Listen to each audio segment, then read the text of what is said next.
the fact that we can help bring some entertainment to your lives. And Tristan Stevens looking absolutely stunning tonight. Lockbeard, you're looking stunning as well. Thanks for joining us. We are about 40 seconds away here from launch. And I want to remind you that a great way to support this show, ladies and gentlemen, if you haven't already, hit that subscribe button, ring that bell. It really helps us out. Also, give us a thumbs up, thumbs down, thumbs sideways, whatever you feel we deserve. And, of course, hey, Virgil, yeah, Air Force, 92 to 96, right on.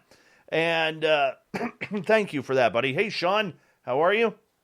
And don't forget, the Super Chat is open, which is always a good way to support what we do on the mighty SOR. So sit back. Hi, gorgeous Helena. How are you? Sit back, relax, because in 15 seconds, we're going to launch this bad boy, and it's going to be a lot of fun. And we're going to have a great time tonight. Hi, Tiniest Squitch. How are you? Good to see you. 5 seconds, everyone. Sit back. Here we go.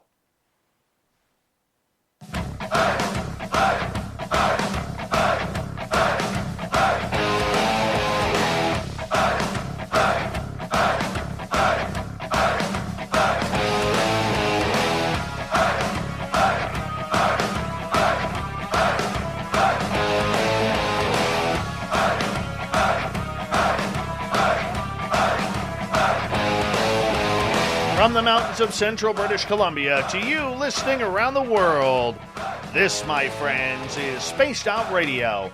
I am your host, Dave Scott, sitting in the captain's chair of SOR headquarters. We welcome you to tonight's show on our terrestrial affiliates around North America, digitally on TalkStream Live, Revolution Radio, and KPNL. All of our archives are free by going to youtube.com/Spaced Out Radio. Just do old Davey the favor, hit that subscribe button. You can follow us on Twitter at Spaced Out Radio and on Instagram at Spaced Out Radio Show. Our website is spacedoutradio.com, where we have a plethora of features for you, including rocking out to Bumblefoot and reading up on Captain Shirk's SOR Newswire. Tonight's show is brought to you by Chive Charities. Help make the world 10% happier by visiting Chive Charities today. You can find them on our website. Oh, we are in for a good one tonight. Born and raised in Denver, Colorado, Joie Albrecht attended Colorado University on a talent and creativity scholarship. She began her writing, directing, and producing at the age of 21 in Los Angeles on a 2-hour ABC network primetime special. Since then, she has written, directed, and produced over 80 aired hours of network footage and national cable television, most which have ended up in the top 10 ratings. Of course, you know you're good when you hit the top 10, always. And this lady is good. But the pursuit of the paranormal and truth brought her into a little bit of the dark side. Her book, A Deadly Haunting, is based on the true story of the Moffatt family. It can be found on Amazon and elsewhere. We're going to find out more about this tonight. And don't forget, at the bottom of hour number 3, I will bring you the SOR Newswire, brought to you by Paranoia Magazine. Joie Albrecht, welcome to Spaced Out Radio for the first time. How are you? Hi, I'm great. How are you? I am very good. Very excited to have you here. So thank you so much for taking the time to join us. We really do appreciate you coming on in. Did you always have an interest in the paranormal? Yeah. I was always into spiritual kind of stuff from the time I was a toddler. I could communicate with other beings and energies and all of that. So, yeah, that wasn't anything new for me. So for you, having this lifetime of contact, of spirits around, and it's nothing new to you. I mean, for you, what was it like growing up in a household like that? You mean, I'm not talking about the Moffats. I'm talking about me. Yes. Yes. Yeah.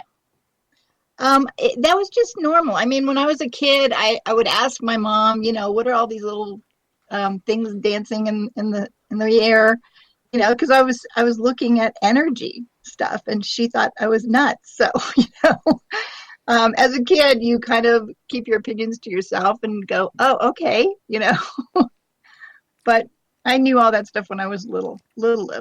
Yeah. Was there a history of that in your family? My mom's mom was into this kind of stuff, and she used to study Edgar Cayce when I was little.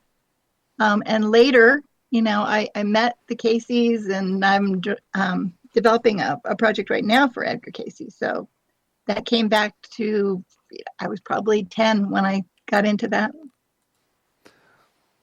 For you growing up with this ability to see things and have things around that, for the most part, most people have no clue what that's like. What was it like having this happen every day? For me, it was just normal. Um, it's always been so that I could kind of reach through the other side and be aware of people.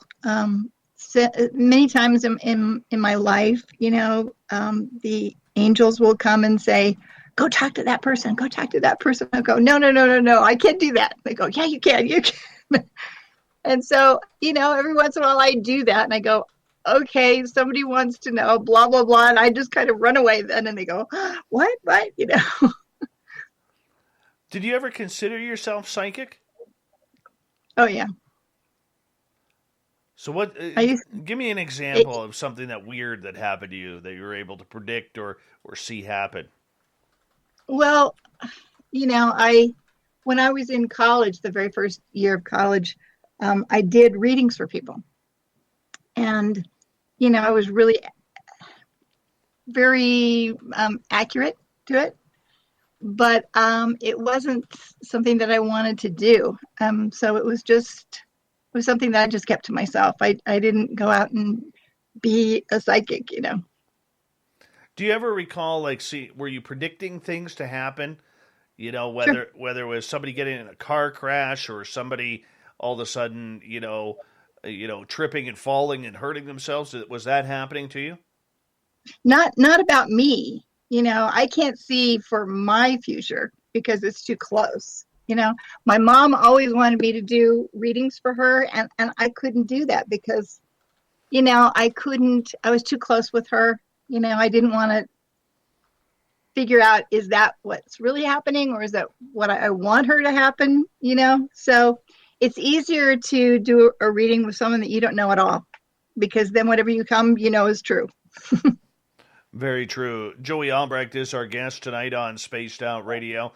So, from a young time, though, you had a big interest in film and television. How did that begin? Absolutely. Yeah. In junior high school, I was in plays, and I was an actress, and I I went to a scholarship at CU in Boulder.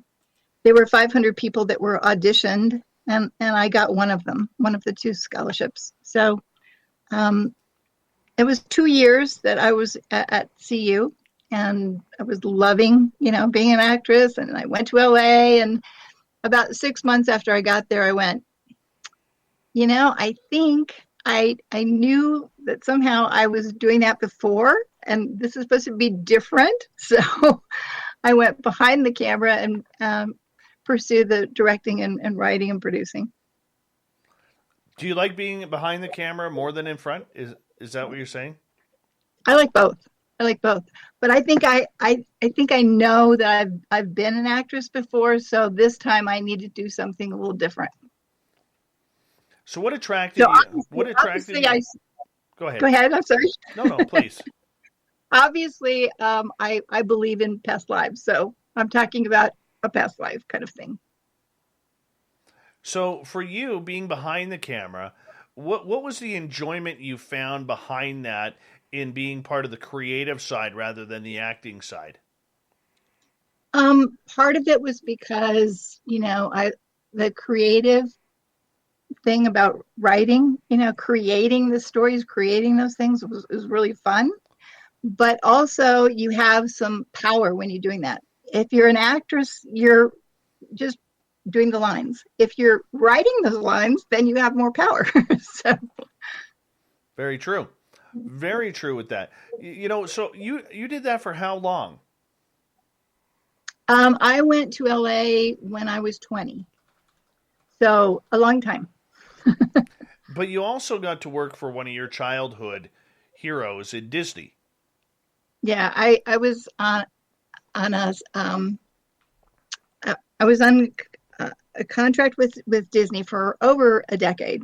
So I was a producer, writer, and director, and it was a lot of fun. I mean, you can see some of the things behind me, Minnie Mouse and all the different ones that I played with. So, can you give us a hint of what you worked on? There was lots and lots of them, but see, Mickey Mouse's 60th birthday, Totally Minnie, Down and Out with Donald Duck, those kind of things. How different is it? This is so not a paranormal question, but because I absolutely love the whole Disney aspect of everything, and I'm a big kid at heart. How difficult is it writing for cartoons than it is for movies? Oh, it's very different. If you're writing for animation, then you can completely be a kid. You can completely, create anything. Whereas with real people, it's a different flow, right? I mean, in the past 10 years, I've written probably over 150 scripts in animated series. So it's fun. I like it. How do you do? Okay, because I'm a giant Toy Story fan. I'm not going to lie. I absolutely bawled my eyes out and wanted to go through the movie screen when Andy gave away his toys in part 3. I hated that. Hated it completely. And mainly because I still have some of my toys when I was a kid. Yeah. I do. But, I mean, the big thing that I'm asking in regards to how do you draw or write for children with an adult twinge where they're going to be able to get the inside joke as an adult? Oh, I don't think that's difficult, because there's different levels. Kids are on one level, the parents are on another. So some of this stuff goes right over their heads, but the adults go, "Oh yeah, I got that one," Well, that's just amazing. Because I absolutely love the entire Disney aspect of everything. And I know in the conspiracy world, there's a bunch of people thinking that there's some real dark stuff about Disney. Did you ever find any of that? No. I was there for a long time. I had an office right next to, Roy. And he was just a very nice man. I mean, I don't know of any of that. Excellent.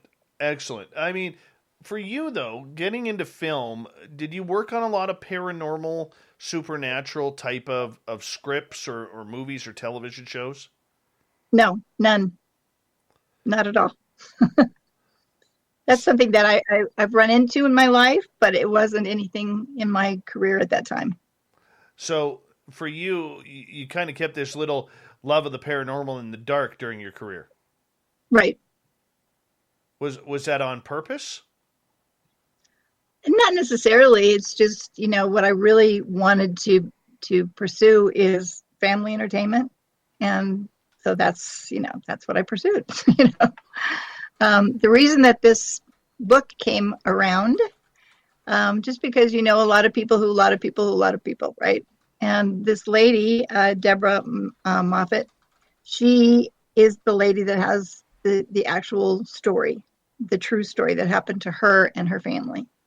And so she was asking a lot of people, who can we write this book? Who can we write this book? And somebody said, "Oh, you should call Joie." So she called me and we got together and we talked for about 3 hours and, really got on the same page. And so she hired me to write this book.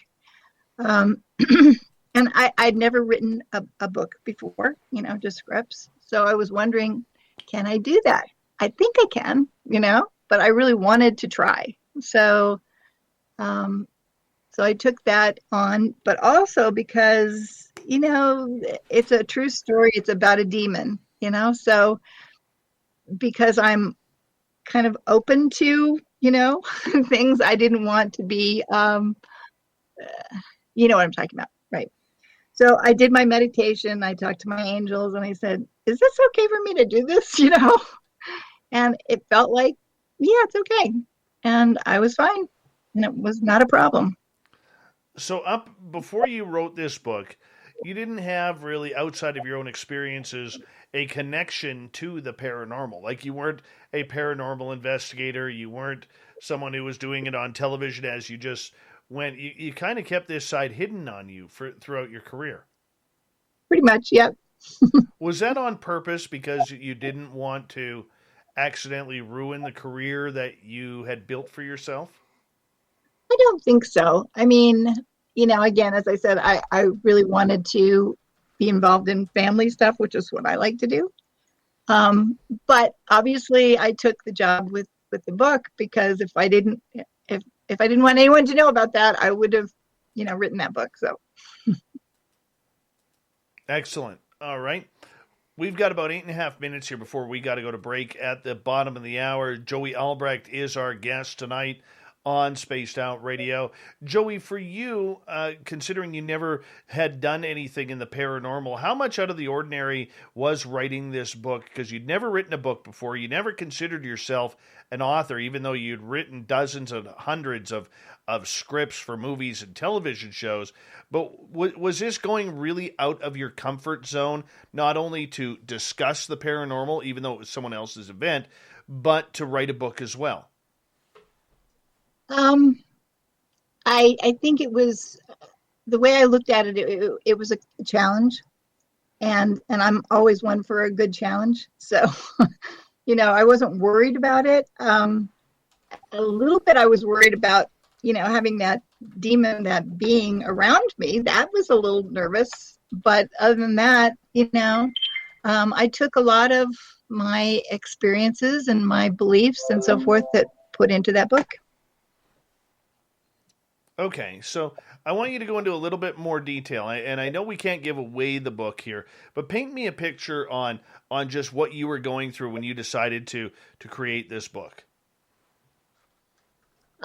Well, Debbie and I talked for a long time. She gave me 30 pages of kind of the timeline of what happened, right? And then I took that 30 pages and I created the book out of it. So there were a lot of times that we were on the phone or together saying, okay, on this, what happened and who had that and what, so there was a lot of communication about that in between. And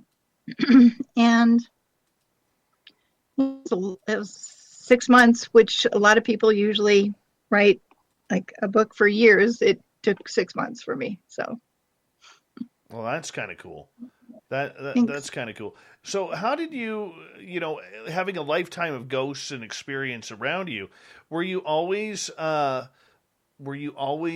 connected to ghosts? It's one thing to be connected to the spirit world, but were you connected to ghosts as well? Yes. There was actually a ghost that lived in my parents' house when I was little. Oh, tell us about that. In Colorado, we all had the impression that this was like an old miner or something. He was kind of rough and we could feel him. We could feel him, and we can actually hear him going up the stairs and down. He never bothered us. He never, went after us or anything. We just knew he was there, So there was one time that I just ran into the hallway to see somebody, and he was coming the other direction, and it actually felt like we went through. It was really, really freaky.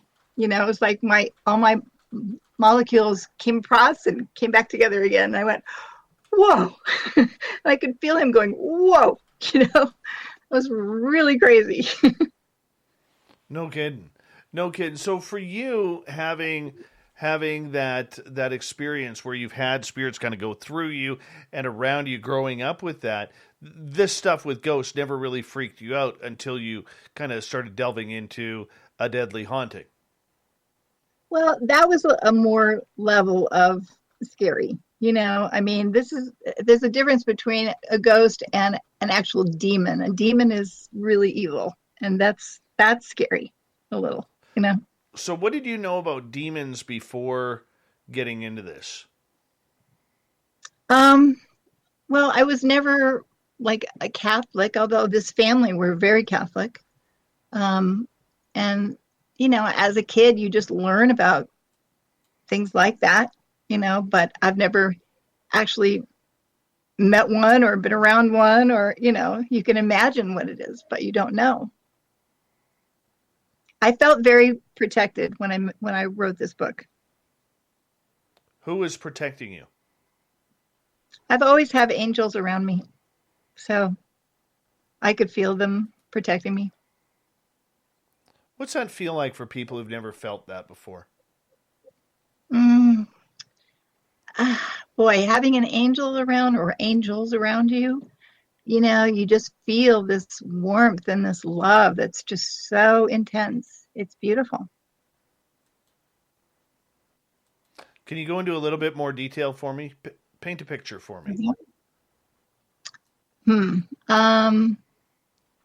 Like being in bed at night with the lights down. As a kid, I could perceive, this golden light. I could feel this protection, this love, and just knowing that everything is going to be okay. That's how I felt. That feeling of protection that you had from the spirits, was that something that you knew was going to be there at the time of writing this book? Oh yeah, I knew that before I decided to take that assignment. I really talked to the angels and my guides and said, "Is this okay? Am I going to get in trouble here with this being, this bad evil being?" And I got the impression that I was going to be protected and it was going to be fine, and it was, thank God. Wow. I mean, I couldn't imagine what it's like to be attacked by a demon or something evil like that. Have you ever had that happen before? No. But I always feel like I was protected. The closest I came was in getting into his head a little bit, the being, to say, who is this being doing? What is he doing here? Why is he trying to do this? Or what was he doing? So yeah, that was a little scary, but it never, I kind of got myself separate from it. So this was just a writing thing as opposed to it being in my soul and my heart. So from someone in your perspective, how do you go about protecting yourself, to bringing that energy up where nothing can get in?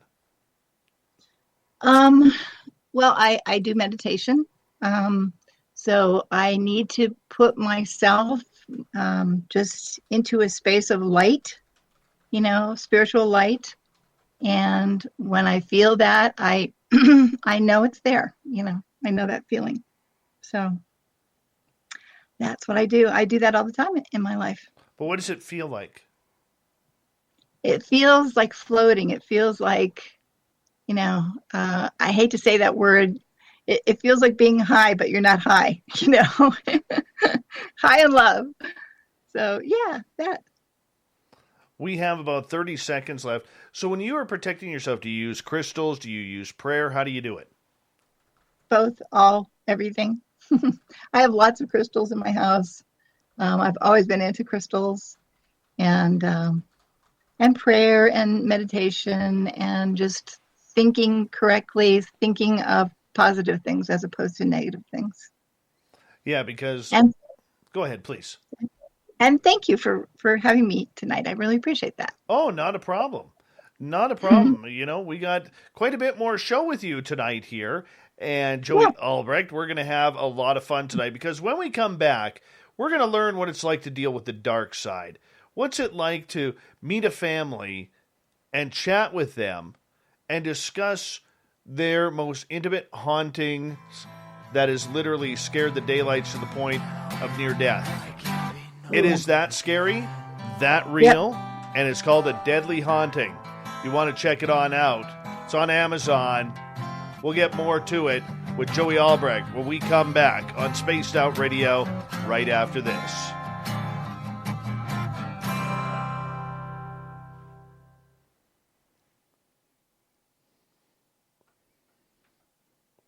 All right, we're clear. Go. We got 5 minutes. So how do you think? We're doing great so far.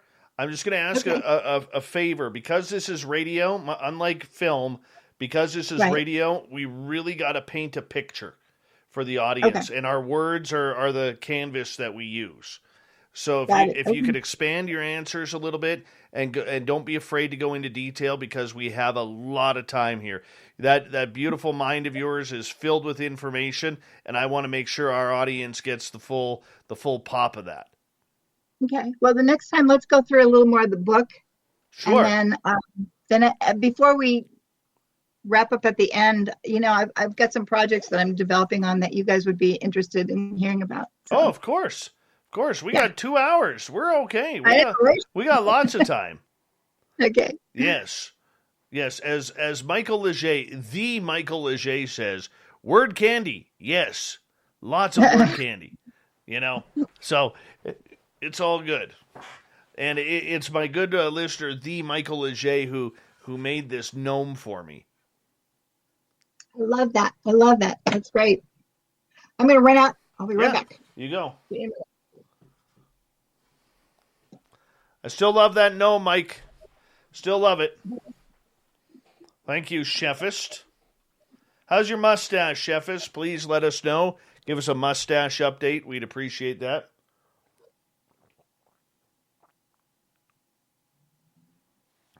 I so did not drink enough water tonight.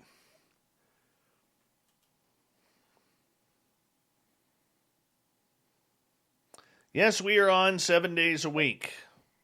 Hi, Rachmaninoff. How are you, buddy? Good to see you. 416 Bitcoin. You're awesome. Mm-hmm.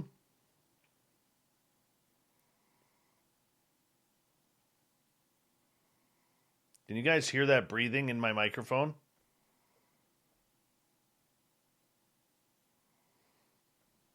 That's my dog. That's Doug. He's on the other side of my desk.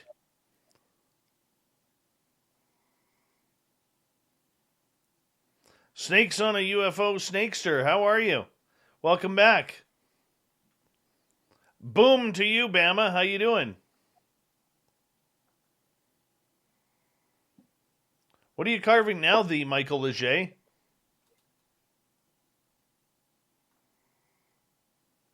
"509er, what's going on?"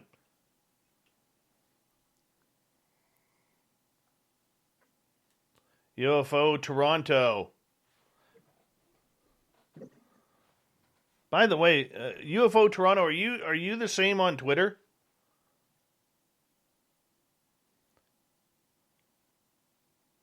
Are you UFOTO on Twitter?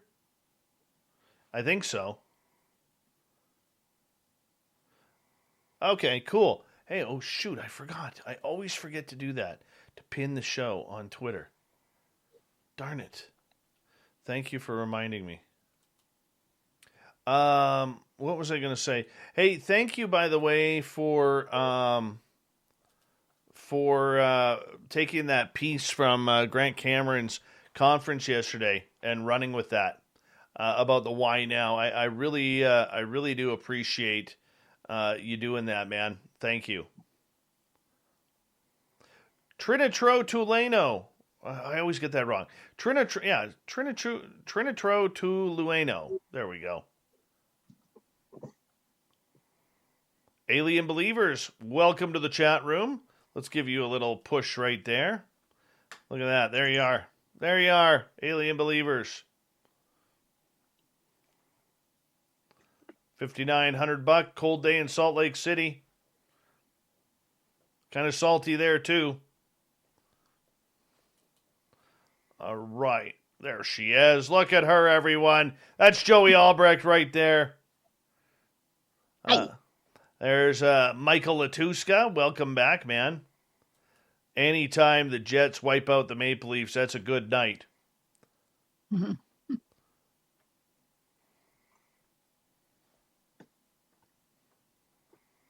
Mm-hmm.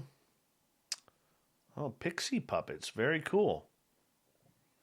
Very cool. We've got about 26 seconds. Big thank you to Mr. Catfish for the awesome super chat. Really do appreciate the support of Spaced Out Radio. Thank you to everyone who is listening in for the first time. Thank you all the veterans out there. And thank you to all of our regular listeners who are here every night. We really appreciate it. Here we go with the second half hour of the show.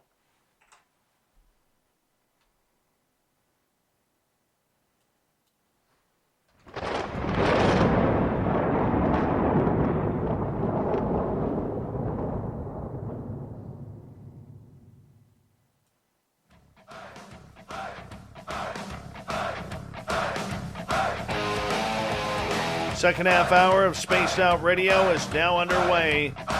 My name is Dave Scott. Thank you so much for choosing us. Really do appreciate earning your listening ears. We want to remind you that if you missed portions of this show or others, check out my free archives by going to youtube.com/Spaced Out Radio. Just do old Davey the favor. Hit that subscribe button. Our website is spacedoutradio.com, where we have a plethora of features for you, including rocking out to Bumblefoot and reading up on Captain Shirk's SOR Newswire. Follow us on Twitter at Spaced Out Radio and on Instagram at Spaced Out Radio Show. We continue on tonight with author Joie Albrecht, and we're going to get into this incredible story that, I mean, for many people, this seems like a movie or a book right out of science fiction, but this is the real deal, the story of the Moffatt family. And Joey wrote this book, A Deadly Haunting, based on a true story, with Deborah Moffatt and Jessica Moffatt. And Joey, welcome back. Hi. Nice to be here. It's nice to have you here as well, my friend. Thank you so much. I want to ask you, in regards to doing this, just for our audience members who are joining us, you've never written a book before, but how did you become familiar with the Moffatt family? We had lots and lots and lots of conversations, and Debbie had given me, as I said, about 30 pages of notes. So I really had to, you were talking about, am I psychic? Well, part of that being psychic was just knowing what was going on, even though every detail wasn't said. And it was interesting. A couple of times I would give her chapters to read. And, when you're writing, you're embellishing because it's based on a true story, And many, many times she'd go, oh, my God, I never even told you that, but that's exactly what happened. So, did I create it or did I, just saw it there? I don't know, but it's nice. I want to show you that this is the story. Here's the book, Deadly Haunting. And the illustration was done by Debbie's daughter. So she did that. It was a very nice illustration. You want to come back in? There you go. So there's the book. And the story started out with this woman from the Dominica. Her name was Juanita, and she took care of the grandmother. And she was also into Santeria, which Santeria it has some background in the Catholic Church, and also, voodoo, and it's this weird, strange, thing. And they use a lot of blood animal, they kill animals and do things for that. So it's kind of spooky and scary, right? But she was so afraid that the woman that she was taking care of was going to die, and then she wouldn't have a job. So she started doing all these Santeria and Santeria kind of things, and she actually accidentally allowed this being, this demon, into their world. So once that happened, they couldn't get rid of him. And that was the scary part. She didn't know that, or she knew, but she didn't tell anybody. And very shortly after that, the older lady, she died. And so she had to leave. And there they decided, well, we need to rent, the house, make some money. So they rented this house to this man, and the demon was there. So all these horrible, horrible things were happening. And, finally, there was another house that they were renting as well. And things were happening in that house. And so Debbie was really excited about everything. Wow, look what happened. Look what they're doing. Everyone else was scared to death. So it was very interesting, the different opinion about it, right? For instance, all of a sudden things would be turning upside down. Little statues or pictures. And literally within 2 minutes, it would be zoop, and they'd turn it back and it would go zoop. Some things right in front of their eyes. So that was kind of weird and spooky. And then they experienced a lot of apporting. Do you know what that is? Have you heard of that? Well, explain it for our audience who may not have. Okay. It means that an object can disappear and then appear again something else. So on the one house that was rented for Danny, that was the guy, all of a sudden they would go home and see his watch in their house.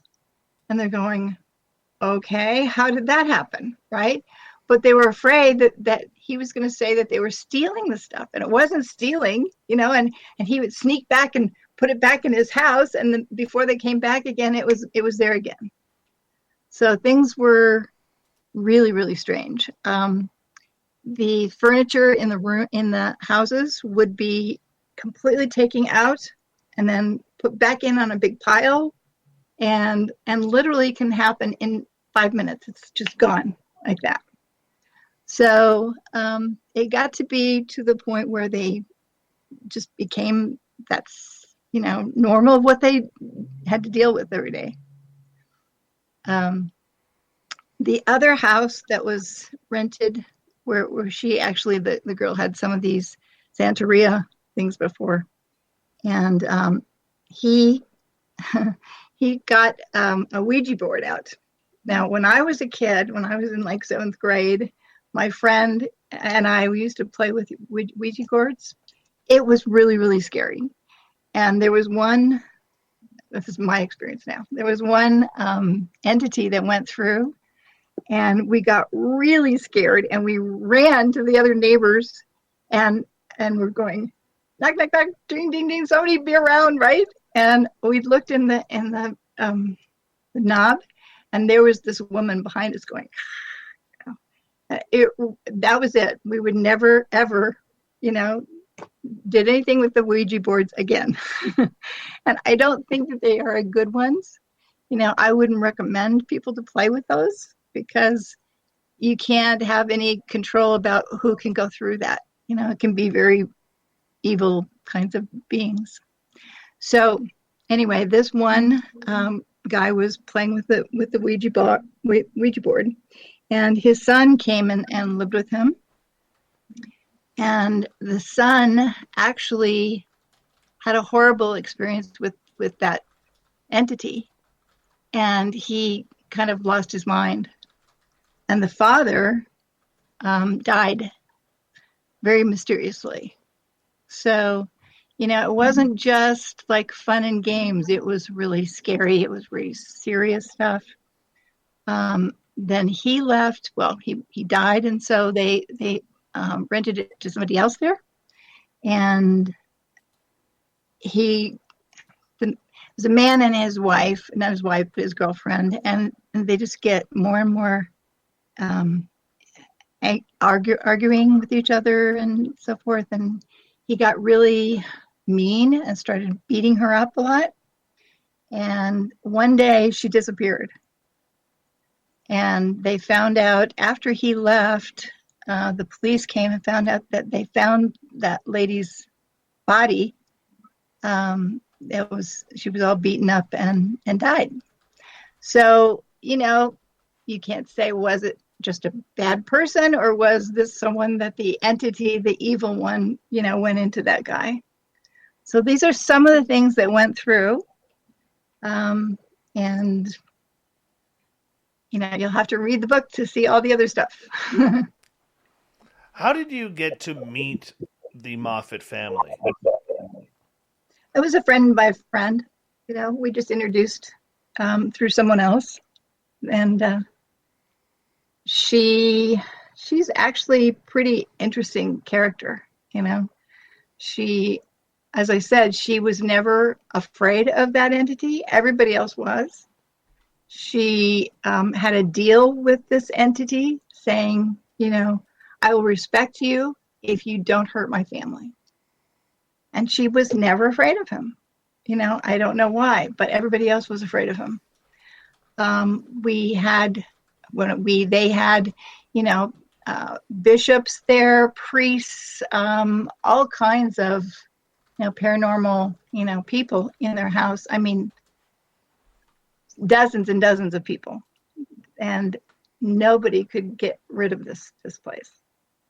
So it was probably, I think, one of the most amazing situations of an entity like that, especially because when they moved, all of this happened with these other people, and they said, that's it, we're gonna get rid of all of this, we're gonna buy a new house.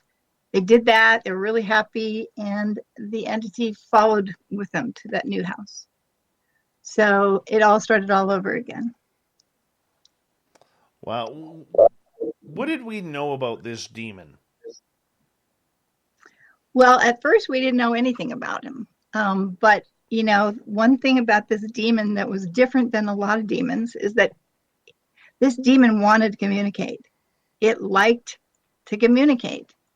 And he would take the soap and make messages on the mirrors. Actual messages. Yeah. So, they asked him, who are you and where are you from and so forth. And eventually, he said that he was from France, from another, 1600s or something, that he was at he was a monk, and he considered himself to be the prince of darkness. So, there's some pretty scary stuff. And you'll see part in the book that they actually go into past lives and how the connection with the family, with that demon. It wasn't just out of blue. There was a connection. There was something that happened from a long time ago. Outside of being from France, do we know how old this demon was? What kind of demon it was? Was it just a mean spirit trying to play the role of demon? Because we know that's happened before.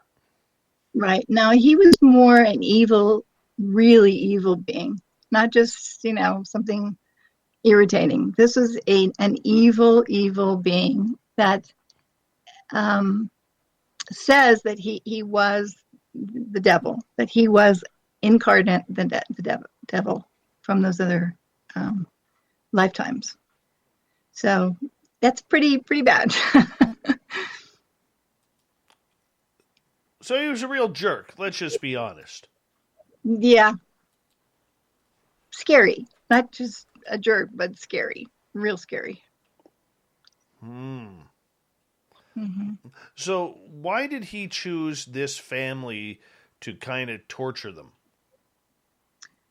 Well, as I was saying, that there's definitely a connection between them, and I don't want to tell you right now because then I'll give up what what the story is. But there is one of the person in that family that definitely had some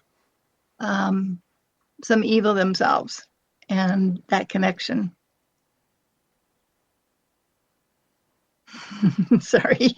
No, and I understand. I mean, you can't give up all of the book because otherwise there's no point in people purchasing a copy and Right. wanting to see what this is about. But let's go right back to the beginning here. You know, when did this family, the Moffats, first realize that there was a negative entity tracking them and stalking them? Um, sure. This was, when the grandmother died. And so that was when the demon had gone into their lives, right? And so that was when they found out was little by little, first it was like, are you sure that really happened? You say, oh, that didn't happen, right? But they would find things that would move. Like, one time Debbie went in and said, okay, let's go outside, close your eyes for 5 minutes. And they would time it for 5 minutes, right? And then they would come into the house, and all the furniture will be piled outside in the back, gone in 5 minutes. So, it's not impossible to do that. I mean, if a person was there, it would take, an hour to go and do that, not 5 minutes, right? So obviously it was a very kind of thing that the demon was doing that, right? It was just making fun for people right now. So, her husband was really freaked. Her mother-in-law was really freaked. But Debbie, in the beginning, thought, this is fun. This is exciting. I can't wait to see what they do next time, right? She'd go in and dust everything in the shelf, and she'd walk outside, and 30 seconds she'd walk back, and it was everything turned to the wall instead. And these are shelves way up high with nobody's there, right? So that's when these things began into their life. And then, it got to be really, it was a nuisance in the beginning, right? But then it got to be really, really bad. And every single day, 5 times a day, the demon was taking messages on the bathroom mirror. And jerky kind of stuff, right? And so they finally, they took the soap and they threw it all out so that there was no soap for them to use. Well, then he started creating or taking knives and taking the knives and carving, into the walls, into the ceilings, into the floors, that were really, really scary. So, I mean, every day we would have to go to, to get paint, and they would fix everything that was wrecked overnight, and then the next day the same thing would happen all over again. So it was too much for them to do. And that's why they decided, we've got to get out of here. We got to get out of this situation. They were trying to have different people there to get rid of the entity, and nobody could do that. When they moved to the new house, and they came back a couple of times just to get a few more things, at the place to move it over there. They had one of their dogs there, just to kind of be the guard dog, overnight. And the being was really pissed because he didn't want to leave, right? So they came there that day, and their dog was killed. The demon had actually taken the poor dog. This is a 150 pound dog, through little tiny bars like that, yanked it through. It was really awful, really, really awful. And they had another situation in their new house with their other dog that had a really bad situation. And I think that the being was just, when he was mad and he didn't have his way, then he would hurt things, and especially for animals, Yeah, what would set this demon off? When they were, they took his soap away. He wanted his soap. he wanted to go and have friends over. They wanted to go and visit friends, and he didn't want them to do that. So he would do things so that they were prisoners. They literally were prisoners into their house. They couldn't see people. They couldn't have people over because, for one time they went out to some friend's house and they were thinking, oh, we so need this time, to be with people. And they came home, and the people that's their house that they were from, suddenly they went into their house and there's the guy's wallet. So what are they going to tell their friends? This is a demon that took it, and, he's going to think they stole it, right?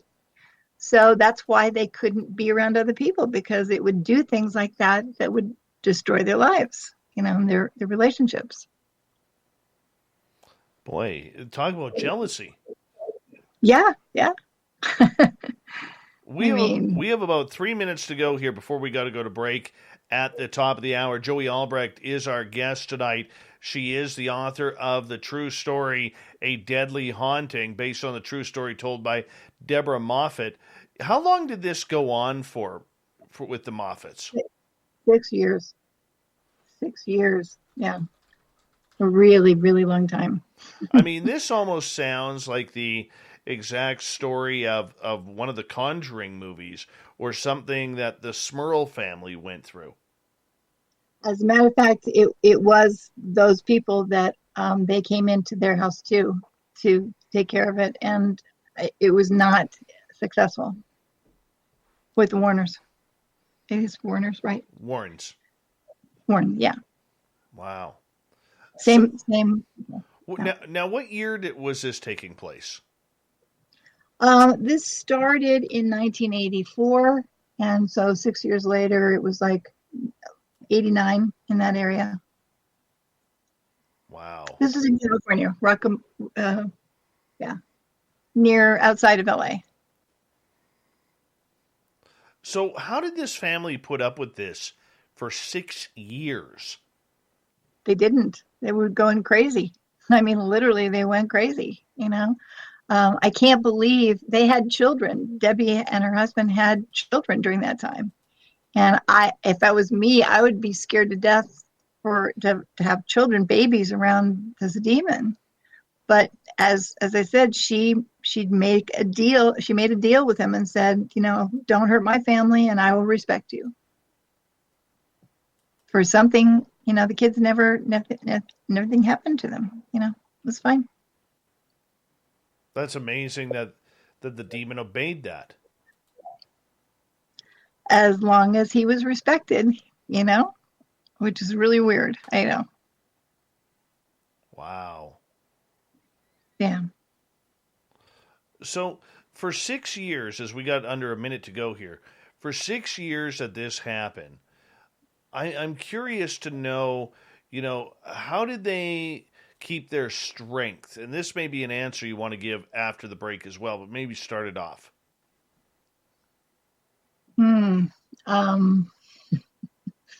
If you're in a situation where there's nothing you can do about it, you find the strength. It was really, really difficult for them. Really difficult, especially for the mother-in-law. Lee was the one that the demon was kept going after her. I'm sorry. And she was the one that was a very religious Catholic person, and he wanted her badly, So I don't say anything more about that, but that's all those connections. All right, I get you there. All right, Joie, I'm going to get you to hold on right there, because we are through 1 hour here on Spaced Out Radio. In the next half hour, we're going to continue to learn about the Moffatt family. How does a family stay in a haunted house with demons for 6 years? 6 years! How does this happen? I mean, it's easy to say, just get up, pack up, and leave. But it's not that easy. We'll find out why when we come back with author Joie Albrecht on Spaced Out Radio. Stay tuned.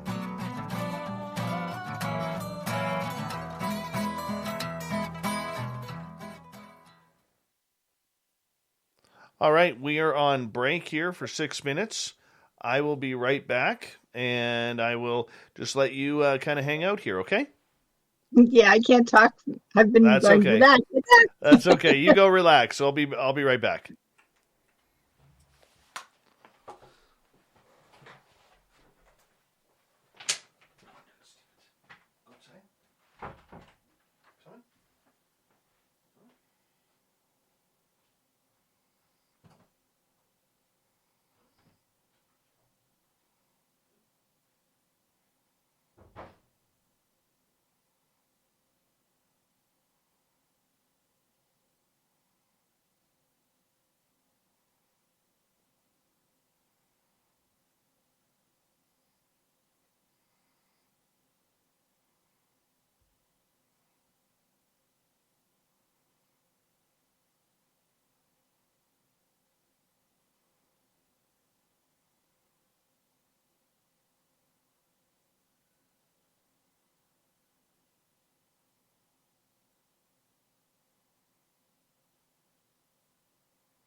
Okay, I am back.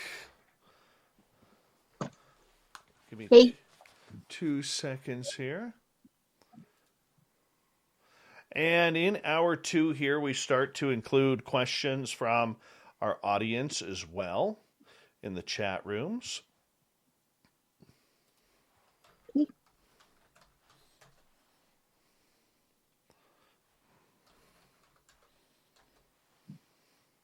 I want to say a big thank you to Mr. Catfish for a couple of super chats. Really do appreciate the love and support. Thank you so much for everything that you do to support this show, man. Really do appreciate it. And we're going to get going here in about 20, 30 seconds. Mr. Bama, boom to you. How are you? Big Bad Duke, nice to see you. Bigfoot Rob, thank you for joining us.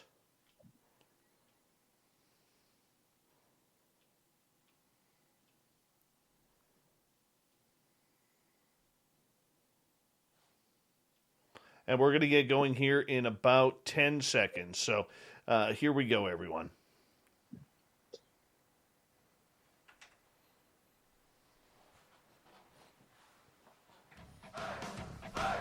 You're listening to Spaced Out Radio with Dave Scott.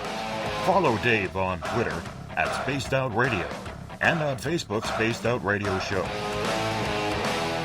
Hour number 2 of Spaced Out Radio is now underway. My name is Dave Scott. Thank you so much for taking the time to join us. We really do appreciate earning your listening ears. We want to say thank you and hello to everyone tuning in on our terrestrial affiliates around North America and digitally on TalkStream Live, Revolution Radio, and KPNL. All of our archives are free by going to youtube.com/Spaced Out Radio. Just do old Davey the favor, hit that subscribe button. The Desert Clam has set the password for tonight in the SOR Space Travelers Club. Housemanize. Housemanize is your password. Use it wisely, space travelers, as the Clam sets the password each and every night right here on Spaced Out Radio. Our website is spacedoutradio.com, where we have a plethora of features for you, including rocking out to Bumblefoot and reading up on Captain Shirk's SOR Newswire. Follow us on Twitter at Spaced Out Radio and on Instagram at Spaced Out Radio Show. We continue on tonight with our guest, Joie Albrecht. She has a great book out that you can find on Amazon. It's called A Deadly Haunting, based on a true story but told by Deborah Moffatt, and this is about the Moffatt family demon. And man, is this a freaky book, as we could say, because they're the typical American family who dealt with something way out there. Joey, welcome back. Hi, nice to see you. All right, let's get to some audience questions here. I got a pair of questions from Nikki right off the bat.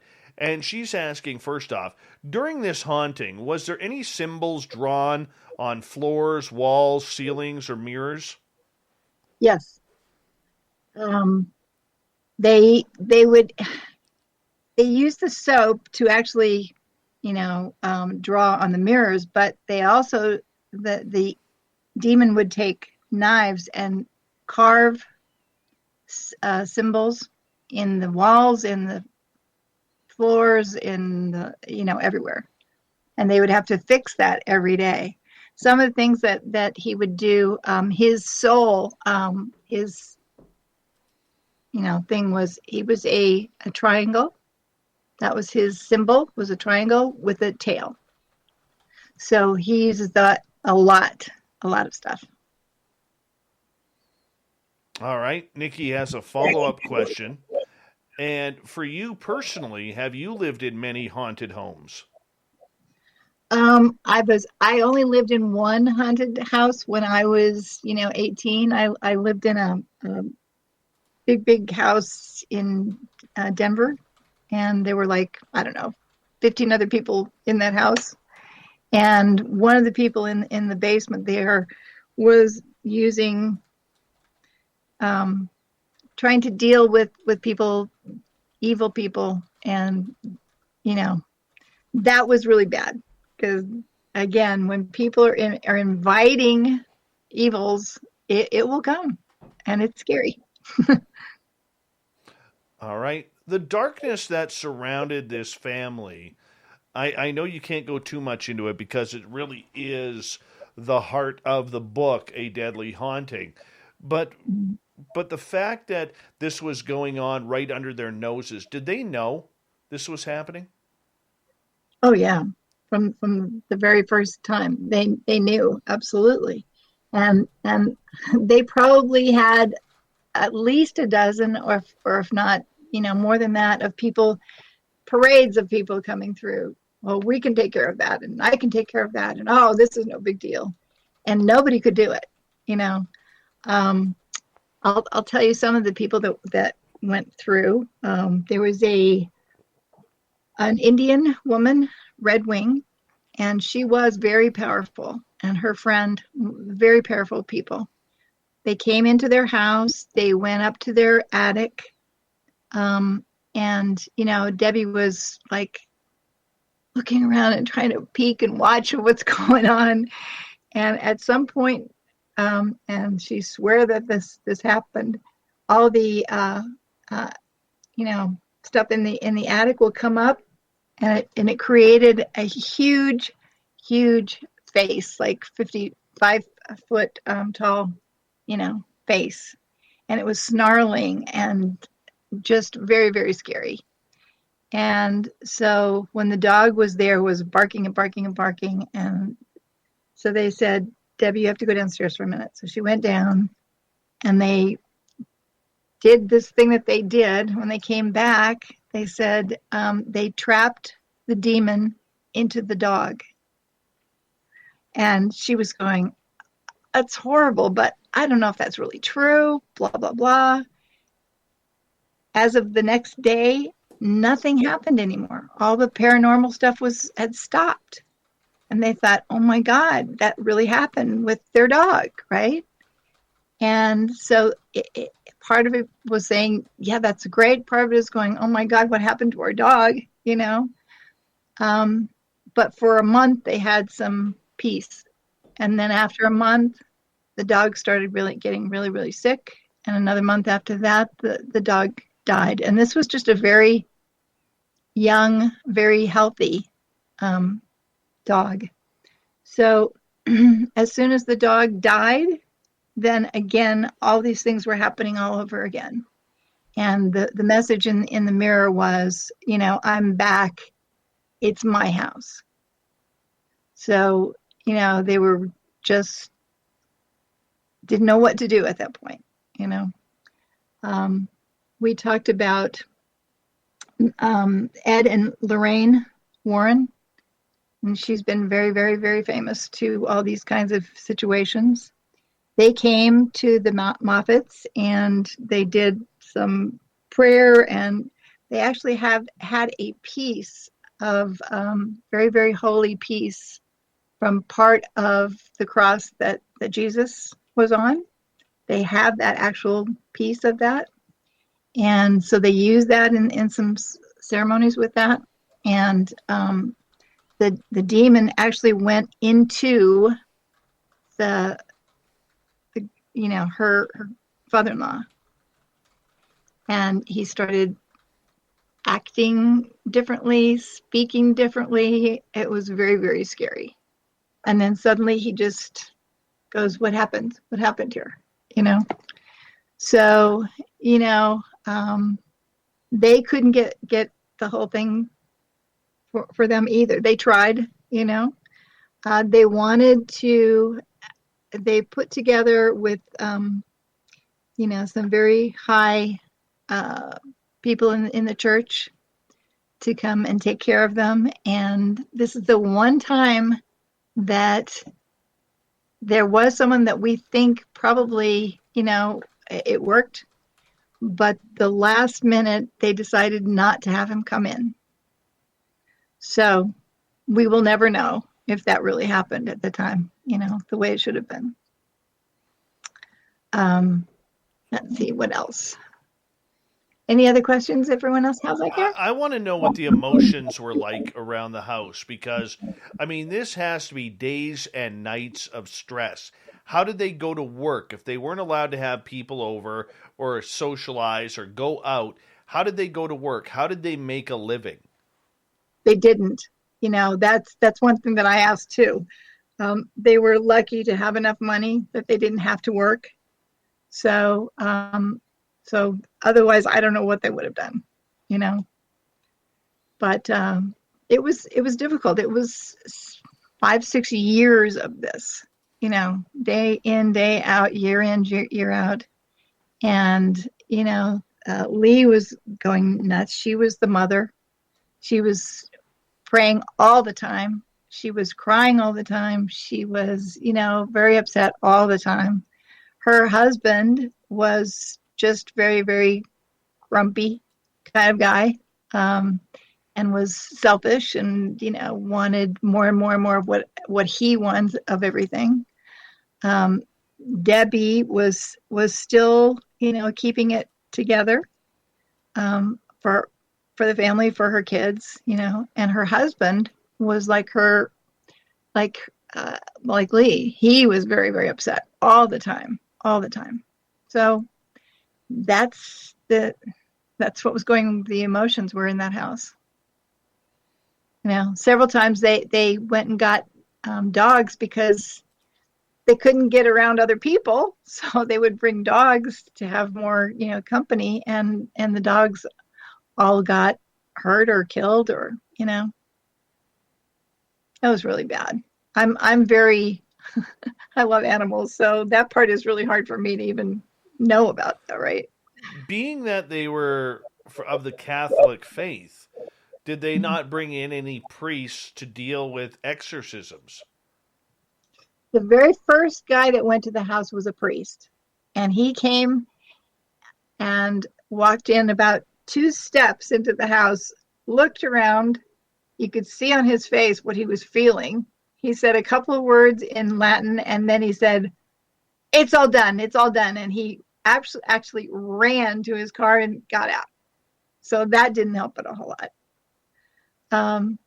So just because someone has a particular religion doesn't mean that they have the power or the ability to handle something, Did they have any ghost hunting teams come in and accidentally stir things up worse? Because we've had others on this show who have expressed that same concern, that they accidentally brought in the wrong ghost hunting teams, and they actually made it worse inside the house. Did that happen here? It did, and it's not because the people were really powerful.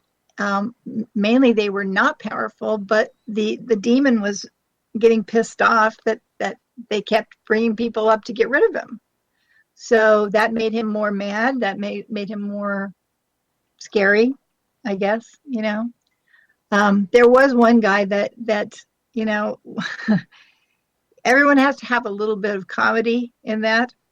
And this one guy came in and he was just so positive that I've got it handled, not a problem at all. And they went, okay.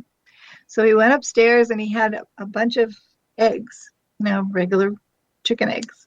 And he put eggs in the corners of each of the rooms outside. And then he came down, he was really proud and said, "See, it's all done." And they go, "What did you do?"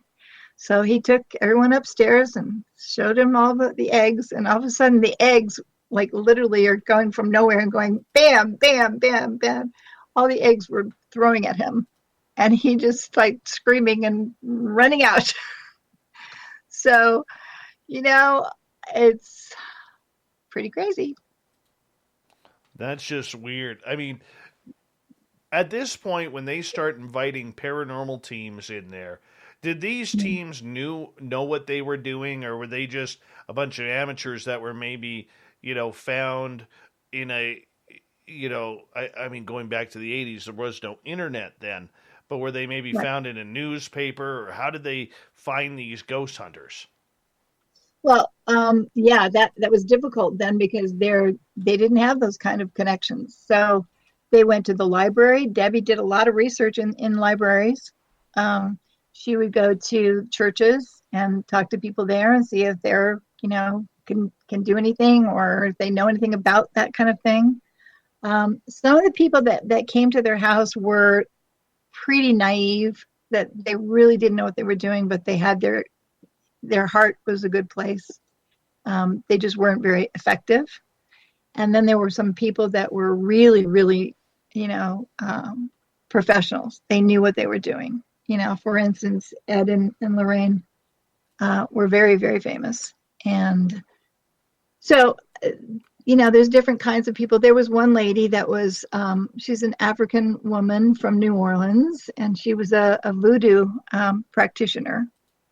And so she did a whole thing with, a cigar and whiskey and different things that she was doing all around, and different symbols that she was putting out things. And she said that's it. We're done. We're all done. And I'm going, really? And they kind of looking around like, what happened? Right?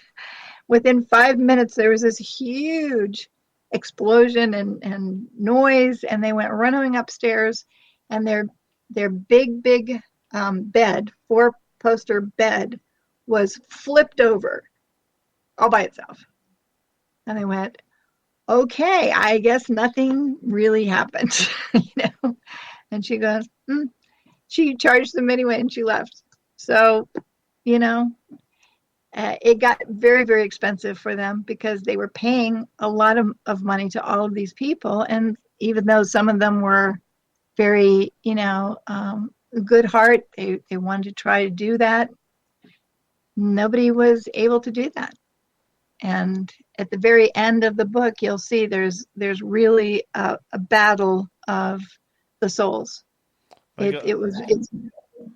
had to feel completely helpless. Yeah, absolutely. Yep. What the people around them, their family, their friends, how are they reacting to this entire situation? Well, they wouldn't tell anything. They didn't want to tell their friends. They didn't want to tell anybody of what was happening. It was like the shame secret. They wouldn't tell anybody that. So part of the reason is they became prisoners, because they couldn't be around other people. They couldn't talk to other people. I think there's somebody else that was asking you something. No, but for that, with their family and their friends not really coming around and not being a part of this, I mean, weren't their family concerned that maybe there was some sort of abuse going on in the house, or something a little darker? I think they were really good at keeping a secret. A lot of people have secrets, and other people behind closed doors, you don't know what's going on. And that was with them. There was nothing going on there that they would tell anyone. And, they were a close family. It was her and her husband and her husband's, mother and father. And then that was it. That was the whole, and the children. And the children, it's amazing. When this all end up, like after that 6 years, Debbie didn't tell any of the kids until they were like in their 20s. And when her husband finally died, then she told the children what happened. And they didn't remember any of this when they were little. Wow. That opens up a big door right there. And with only like 5 minutes left to go before we go to break at the bottom of the hour, I don't know if I want to get into that right now. I maybe we'll wait on that. But let me ask you a couple more questions here regarding the family. I mean, a lot of people who are locked in their house, I mean, we always think of the fact that there could be emotional abuse, sexual abuse, or physical abuse going on in a household. Was this ever brought up? Not that I'm aware of, no.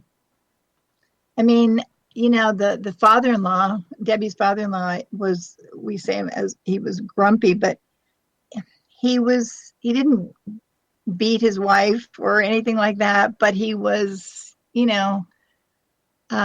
emotional. He would beat her up emotional, right? So there was a lot of that, especially Lee. I mean, Lee had the hardest time with all of this. That was her Debbie's mother-in-law. Why is that? Some of the messages from the demon were, I own Lee. I want Lee. Lee has to be mine, that kind of thing. So it made a lot more stress on her, on Lee. And because she was the most religious of all of the family, she prayed all the time. She'd have her shrine and her little, things there, and the demon would break everything and throw it all over the, the room. So it was just difficult for her. She went one time to change her clothes, and all of her clothes in the closet, in her drawers, everything were in tattered, completely shredded. She had no clothes. So it was just, it was always something for Lee. Nikki is asking about counseling and the fact that did this family try counseling in order to try and get some help and get healthy? At one point they did try to get some counsel, but the counselors didn't believe anything. They didn't believe that these really happened. They thought these people were just having some problems mentally. So how do you get help when someone doesn't believe that it's actually happening, So the counselors weren't buying the story. Correct. And what part of the story were they not buying? They just didn't believe any of these things would happen. They would say that this entity, writes messages on mirrors that he carves into the walls and the floors and so forth. And they're going, well, you're imagining things. Somebody else is doing that. They just didn't believe it. So you don't want to sit there and argue with someone saying, I know what I'm seeing. I know what I'm living with, right? Very true. Very true. Can you go into detail, or actually we only got about 90 seconds left, but for the fact that how much physical abuse was there by this entity, not only on the pets, but on the family as well, outside of the children? I didn't understand. Physical abuse from this entity. It wasn't physical. Nobody got beat up. Nobody got cut, but emotionally, it was completely, it made people crazy, so that was the hard part was, the being doing anything that being wants to do to make their life miserable. And since they can't go anywhere or do anything about it, then they are prisoners. And that's what they felt. I just couldn't imagine. Yeah. I mean, it sounds so simply. You got a ghost in the house, you leave. But I mean, if you're not allowed to leave because that's when things are going to happen. Okay. Yeah. And I'm going to assume this thing had attached itself to them too. So that way, if they tried to leave, it would go with them. He did when they moved. Yeah. The entity went with them. Let's get into that when we come back from the break. Author Joie Albrecht is here. We are talking about a great book called A Deadly Haunting, based on a true story, the story of the Moffatt family. We'll be back with the second half of Spaced Out Radio when we return after this.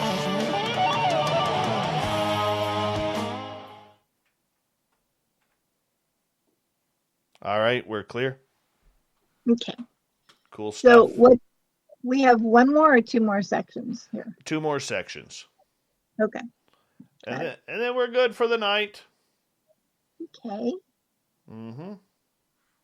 So I want to talk to you about, some of the projects that kind of goes in between the family stuff and the paranormal come together in a new project.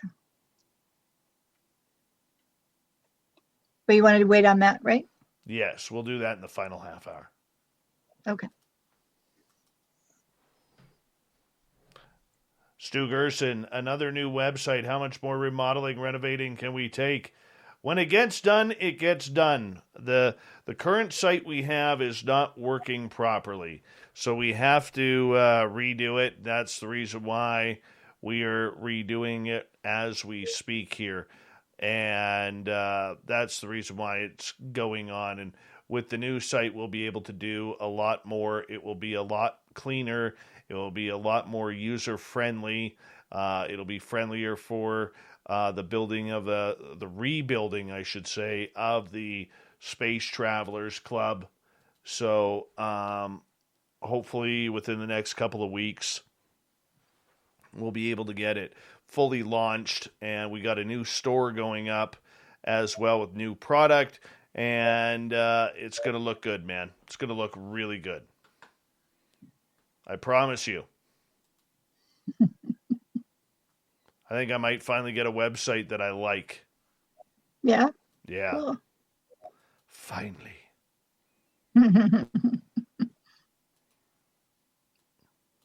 You have just one child? I have Twitter, I have Spreaker, I have Facebook, I have Revolution Radio, I have LGAB, I have Twitch, I have YouTube. Yeah. No, I said children. Oh, children. I thought you said chat room. I apologize. I have 3 kids. Oh, nice. Cute. Yeah. 22, 18, excuse me, and a 7-year-old. So your kids into aliens and all that stuff? No, not really. No? No. My one daughter's in college. My second one's getting ready to graduate. And my little guy, he's a grade 2 metalhead. He loves his heavy metal. Oh, really? Wow. Yes. So, and we got guitar lessons tomorrow. So, Cool. let him crank it up. Yep.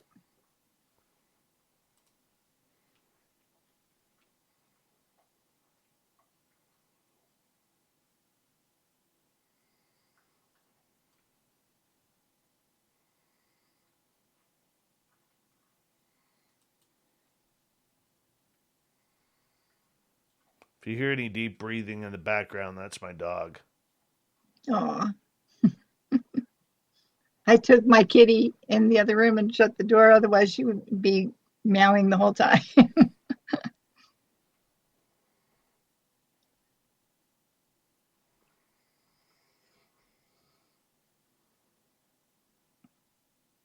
I'm surprised people aren't asking more questions. Oh, they will. All depends on their mood. Yeah. Yeah. All depends on their mood. Okay.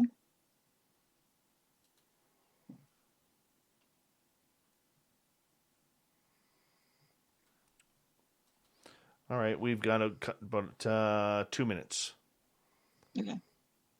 We'll be right back. No problem.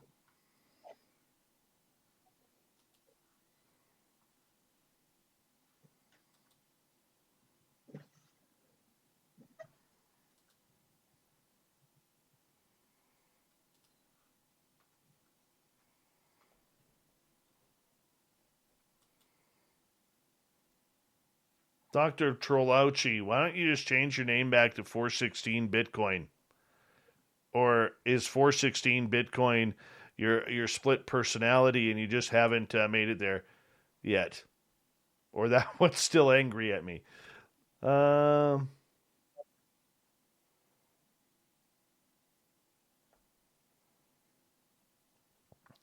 Hello, gorgeous Candy Romero. How are you?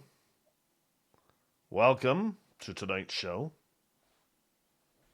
Big thank you to Ed Clater and Catfish for the awesome super chats tonight. Thank you to everybody who has hit that subscribe button. Hi, M. Dane. Welcome. Here we go.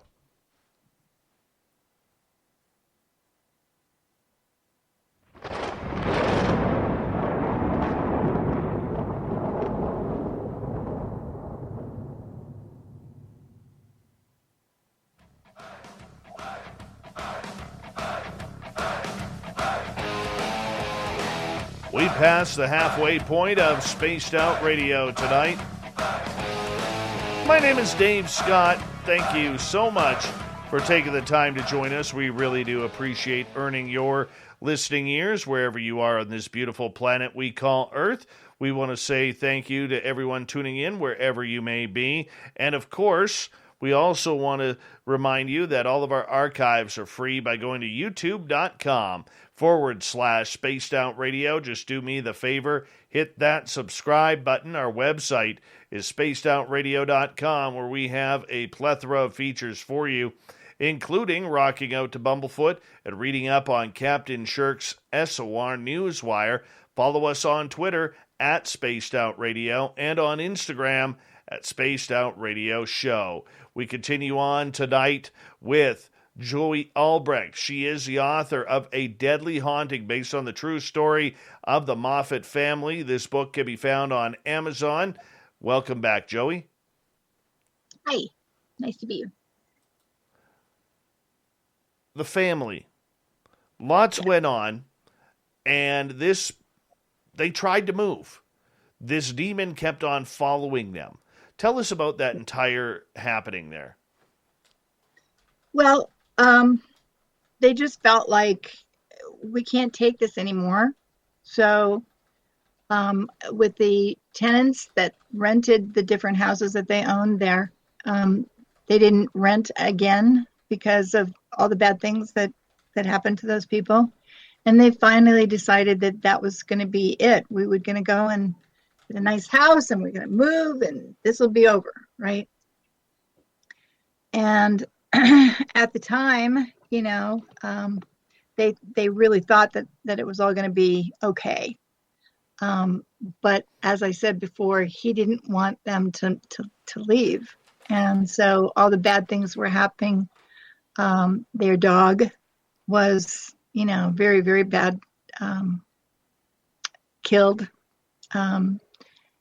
Different things that were happening there that they just couldn't believe. They finally sold the property. There were 3 properties there. They sold the properties. The people that bought the property demoed everything. And to this day, 30 years ago, it's still, nothing has happened. It's just dirt that nobody was able to rebuild there. So we don't know what happened there, but obviously something happened because the people that bought it were planning to, put in an apartment building or do something there, and nothing ever happened. Yeah. One of the places in the new place, they had a nice swimming pool, and they thought, this is Southern California, let's get a pool, let's do all that, right? And one day they came up. This is one of the people that tried to get rid of the entity. And they usually have like bowls with holy water or that kind of thing.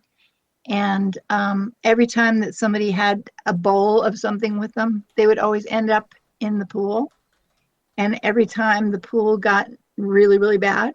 And one time it was so green and icky and smelly, and they actually had like oozing kind of black stuff coming out of their swimming pool.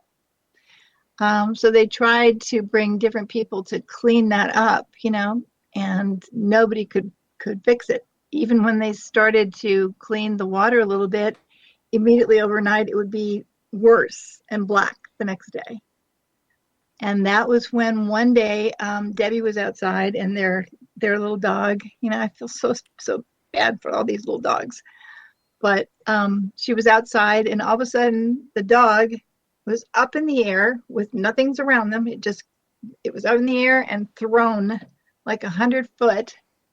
The dog goes into the pool, and she dove into the pool after the dog to save the dog.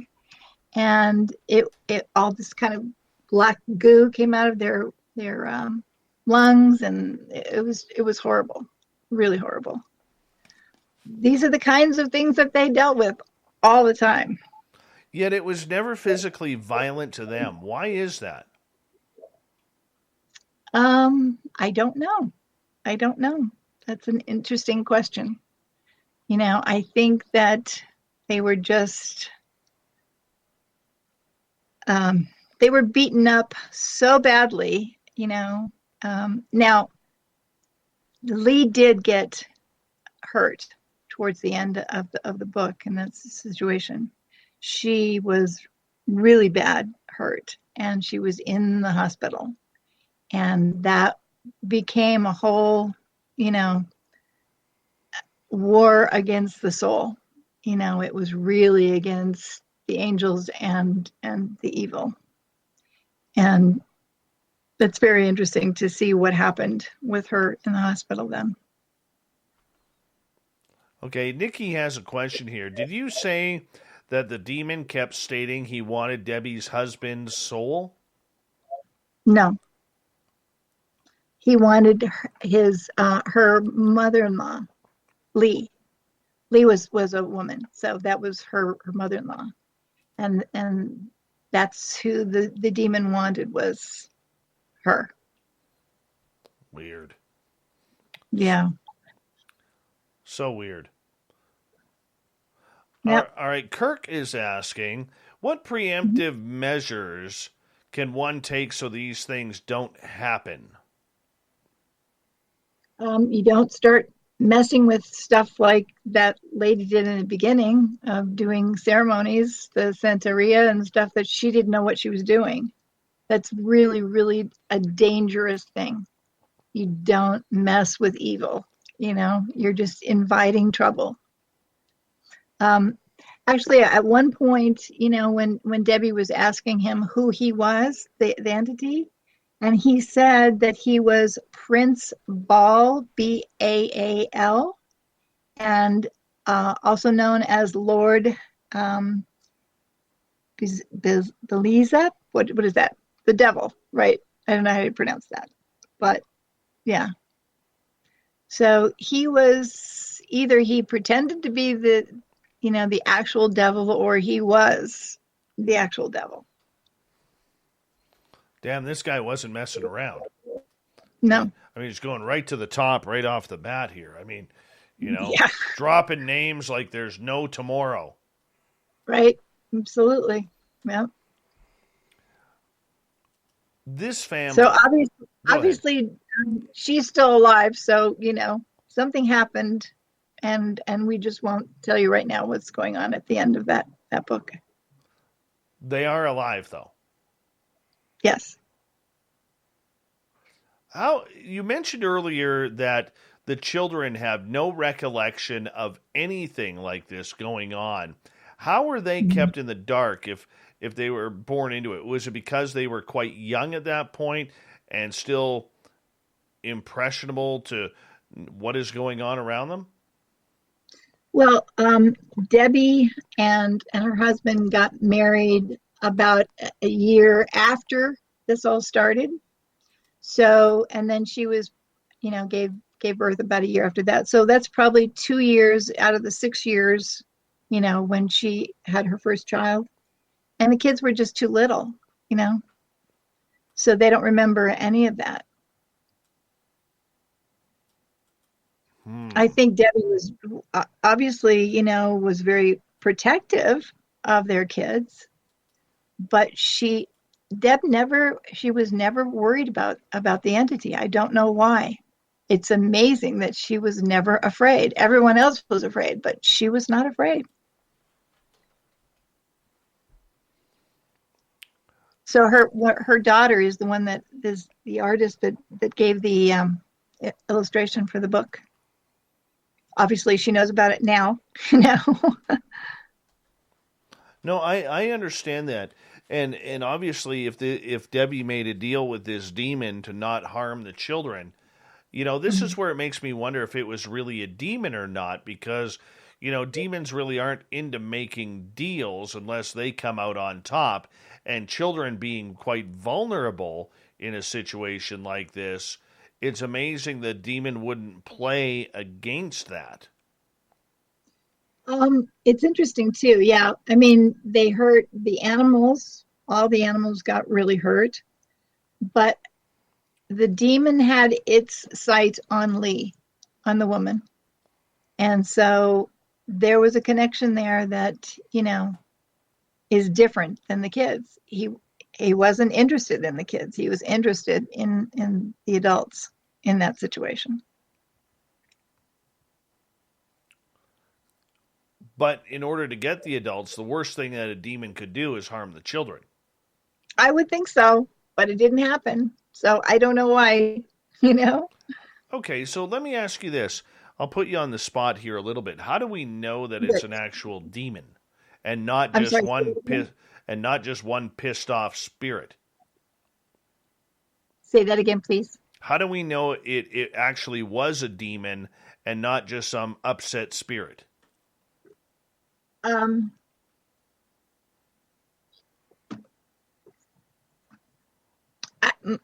Most just pissed off spirits don't have that kind of power. I mean, for a demon, for any kind of spirit can physically touch things, move things around. That takes a lot of power. So we all believed and accepted that he was a demon. That's what he claimed himself to be, Okay, so I mean, you're taking his word for it. Now, did you personally ever have any encounters with this demon? Nope. I'm glad. I'm very glad. I mean, there were certain nights when I was,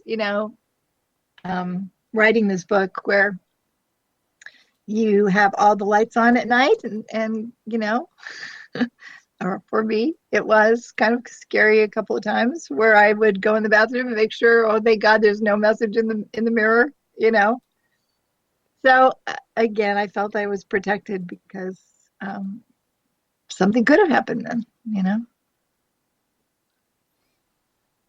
What do you think? Did you believe that?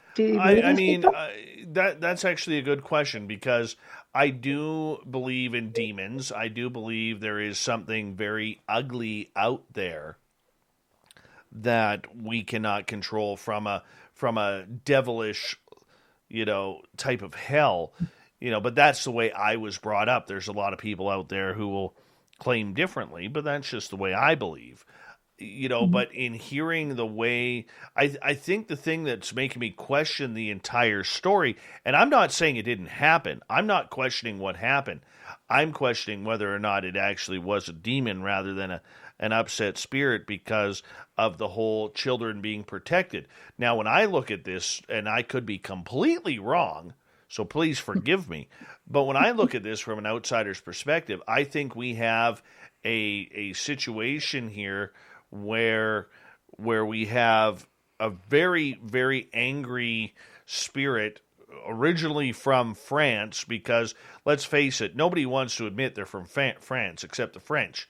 And I say that in teasing to all our French listeners out there. Okay, but I look at it, it's showing on one hand that it's from France, and then it's showing on another hand that it's trying to be the devil, but it wants to harm people, but it won't harm people except the family pets. It won't lay hands on the children. It cut a deal with the lady of the house, Mrs. Moffatt, even though it never broke that, even though it had the power to do so, which doesn't really make sense to me on why an evil spirit wouldn't attack children, because because if you're really wanting to hurt someone, you would attack the children. And maybe I'm looking at this too critically. I don't know. I mean, I love the story. It scares the daylights out of me. Let's be honest. I'm just not sure of the demon part. Well, it's interesting. I've never known a demon story like this that has some physical stuff. For instance, in this book, Debbie kept all of the pictures, where the demon was making things on the mirrors and so forth. This is a knife that came, just fly out there in the middle of nowhere. There's lots and lots and lots of pictures. So there's lots of evidence. Now, someone could say, well, somebody else just made that up, right? Or whatever. But because they had some of the very credible demonology people that were trying to help the Moffats, and they saw firsthand exactly what actually happened there, with things that are doing while they were there, possessions and so forth. They saw that. So a lot of the people that were in that situation have said things about the book, that it was true. I saw it. I was there. So it wasn't just Debbie, made it up. That's how I don't believe Debbie made it up at all. I believe the story. No. I totally believe the story. I'm just wondering just one side of it, but that's just me. All right, let's get to Nikki's question. She's asking, did the family ever cover up their mirrors, or did they ever find out if they had a portal or vortexes on the property? The portals came from everywhere and every place. So there wasn't one opening. It could happen in any room, in anything. So that happened all the time. As far as the mirrors, what they tried to do is to take the soap so that it couldn't write on them. And then it got worse, because then they were carving into things. So they said, okay, fine, take it. Here's your soap again, because they were tired of correcting and fixing the house. So, No, I can see that, and I can understand that. All right, let's get to M. Dane's question here, which is, wasn't Lee's husband the reason why it was allowed to be there? Lee's husband wanted her dead? That's something that you'll have to read in the book yourself. I don't want to tell you right now how that happened and why and the connection and so forth. Did you already read the book, Dane? This person? We'll find out. We will find out. Now, the family is clear of this demon now, correct? I'm sorry, say that again? The family is clear of this demon now, correct? Correct. Right now, yes. Okay. So with that, do they feel that it is still around? It hasn't been around any person in that family. It's been 25 years. So, they feel like it's past for them. They don't think it's going to come back. How have they dealt with the post-traumatic stress of this all? A lot. I think everyone had it's like any kind of traumatic thing, people are going to deal with that for a long time. I mean, her husband, everyone decided that nobody wanted to talk about it. So for 25 years, they didn't tell anybody. They didn't tell friends. They didn't tell anybody of any of these things. And then when her husband finally died of a heart attack, then she decided she wanted to tell the story. And she had kept all of the pictures from the mirror, all the stuff the evidence that she had, and just she put it away for 25 years, and then she brought it out and said, it's time for the world to know. But I think she was protecting her husband too, because he was so emotional about it that she waited until he was passed until she wanted to tell the story. And by that, at that point, her in-laws had passed as well. So it was just Debbie and her kids at that point. Did this being kill her husband? I'm sorry? Did this entity kill her husband with the heart attack? No. Nope.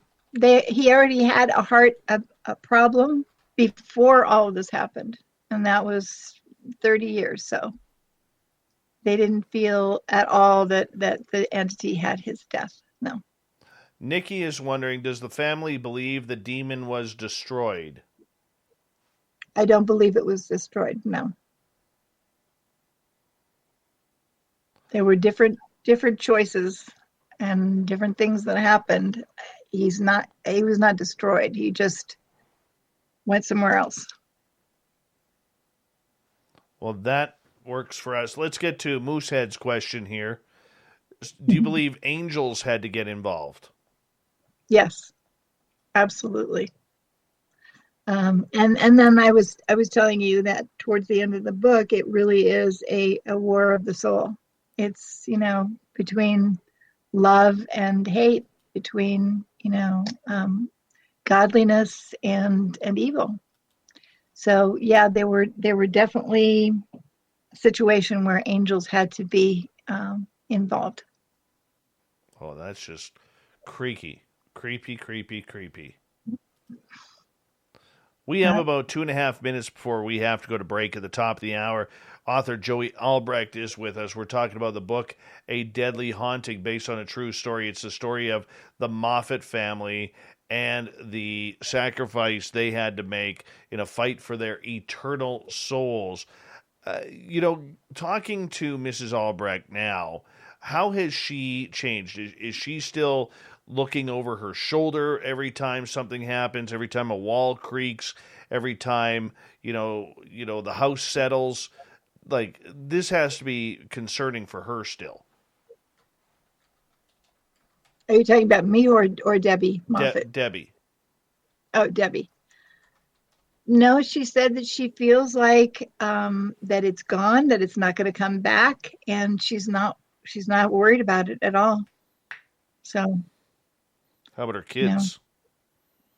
Well, her kids didn't know until she told them 25 years after that. Well, so. I know that, but do the kids ever fear that this thing may come back and then all of a sudden, now that they're adults, start on them? I haven't met the son, so I can't speak for him. I did meet her daughter, and she seems to be very actually protective of her mom, and that she feels really fine about it, So maybe she was aware of more of it than she thought was when she was little.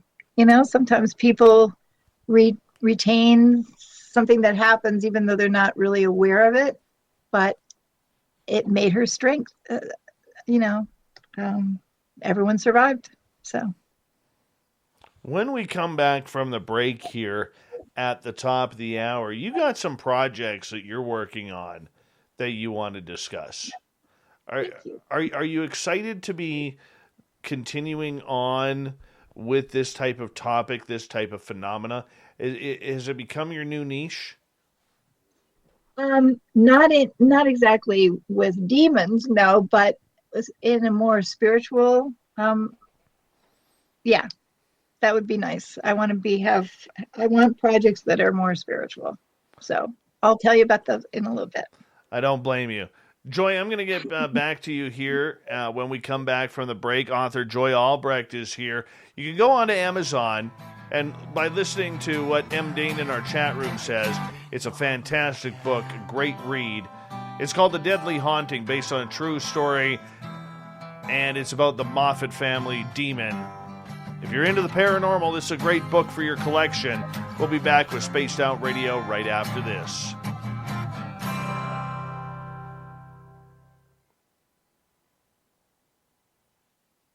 All right, I'm going to run my dogs out. I'll be right back. Okay, cool.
I am back, and we got about a minute here.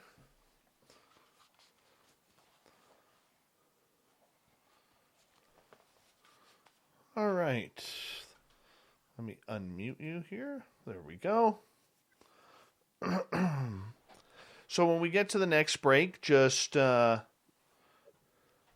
me a favor. Just sit through the break, and then I'll say a proper good night to you during the break. Sure. Wonderful.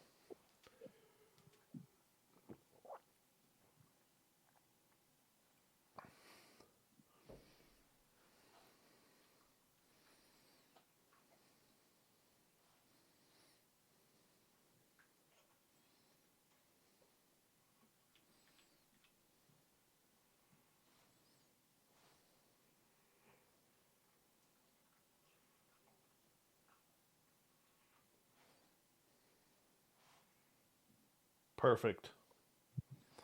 All right. We got about 20 seconds. Big thank you to Fapster, Ed Clater, and Catfish for the awesome super chats and supporting this show. We really do appreciate it. Thank you to all our new subscribers, to all the veterans out there who are tuning us in tonight. We really do appreciate your listening ears. Sit back. We're going to kick off hour 3 right now.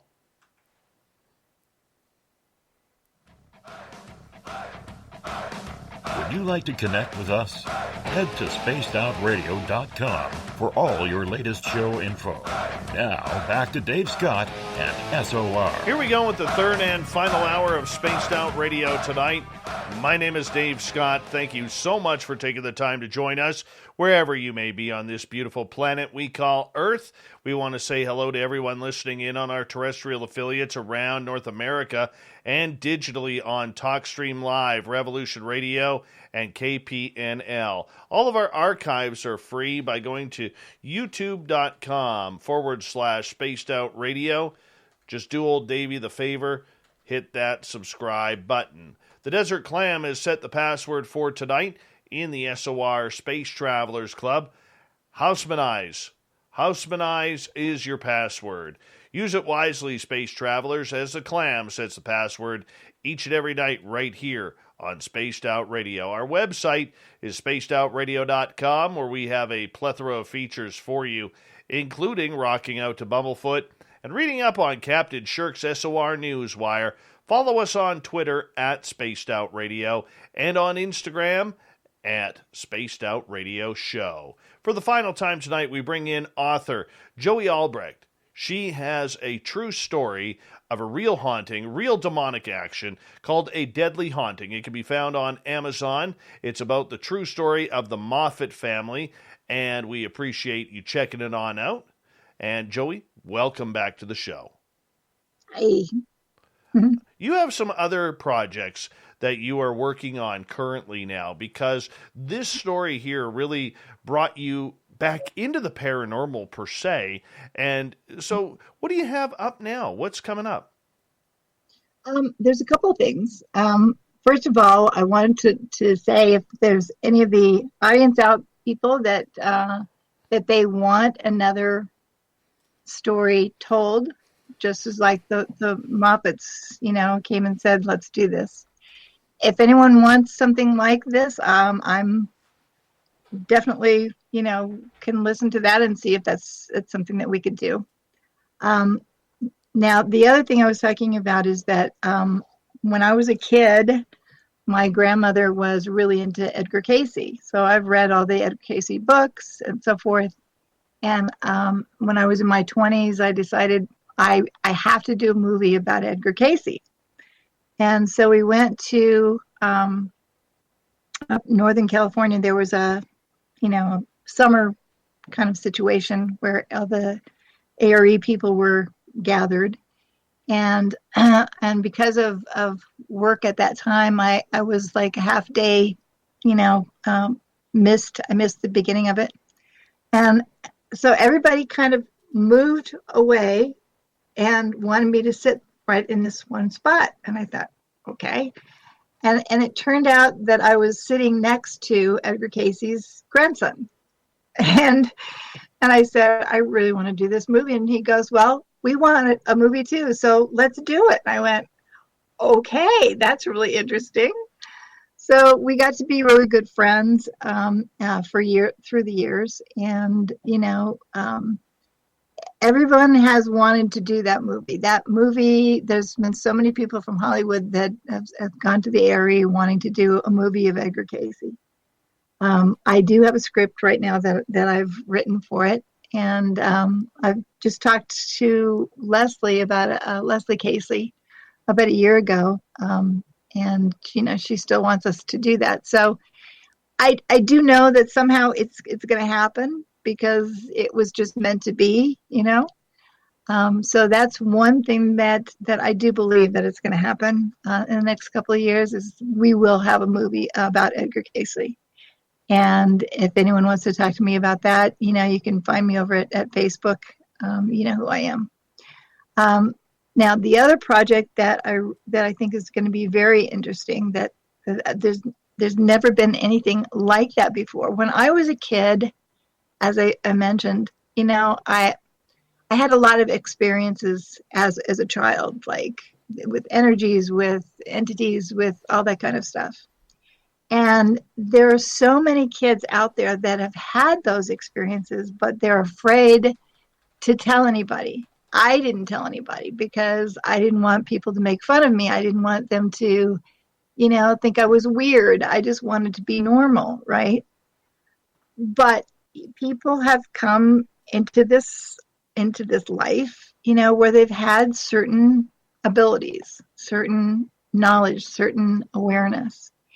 And I want to do a TV series with kids that have those abilities. So I can bring those kids together in a safe environment, in an endearing environment where they can actually, not just admit of what they can do, but can develop those things. So it's like Harry Potter, all the magic, but it's not fake. It's real. It's the real magic that those kids can, experience in their life. And so right now, Edgar Casey's grandson, Charles Thomas Casey, he was the head of the area for a long time, and he wanted to do this project together. And he was trying to find the right children to be in that pilot. And then he passed away. So, right now I'm looking for kids that would work for this kind of series and put it together. So I'm really excited about that.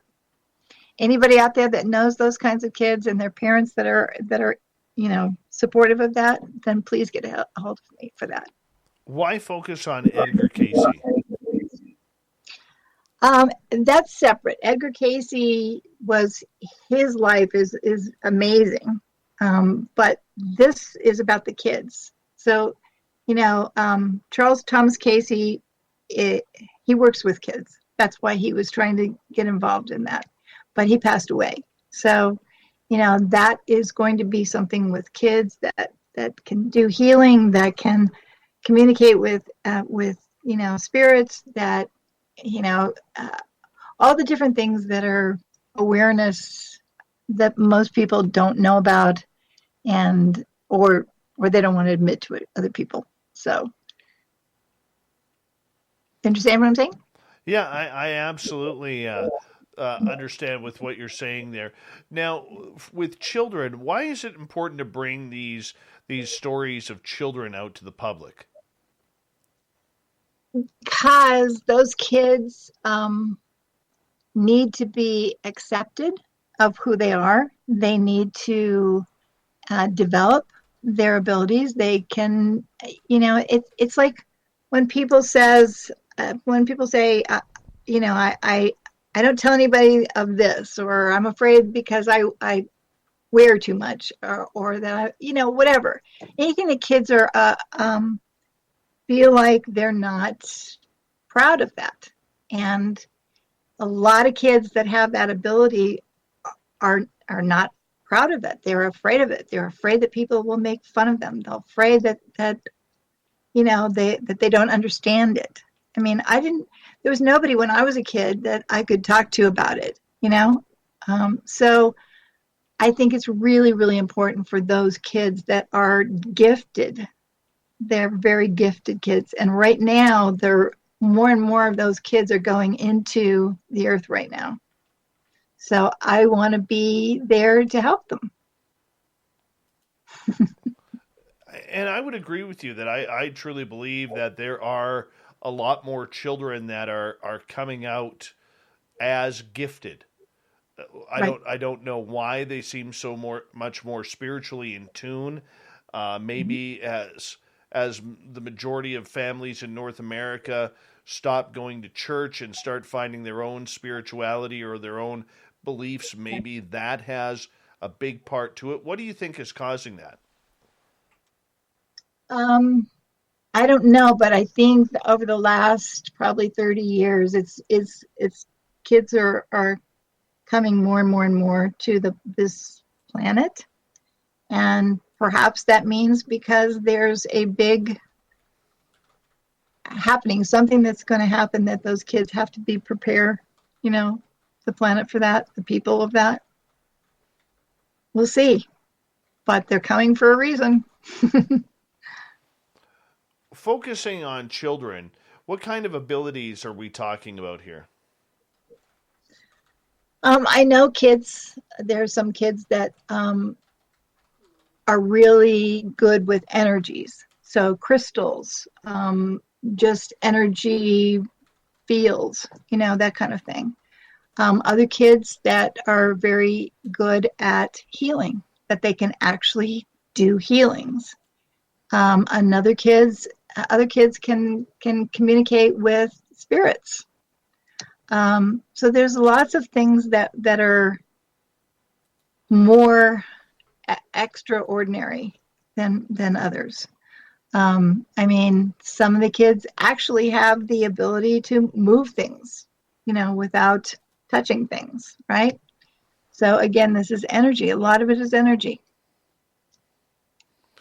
Have your kids ever thought about that? No comment. You'll have to read it in the book. Okay.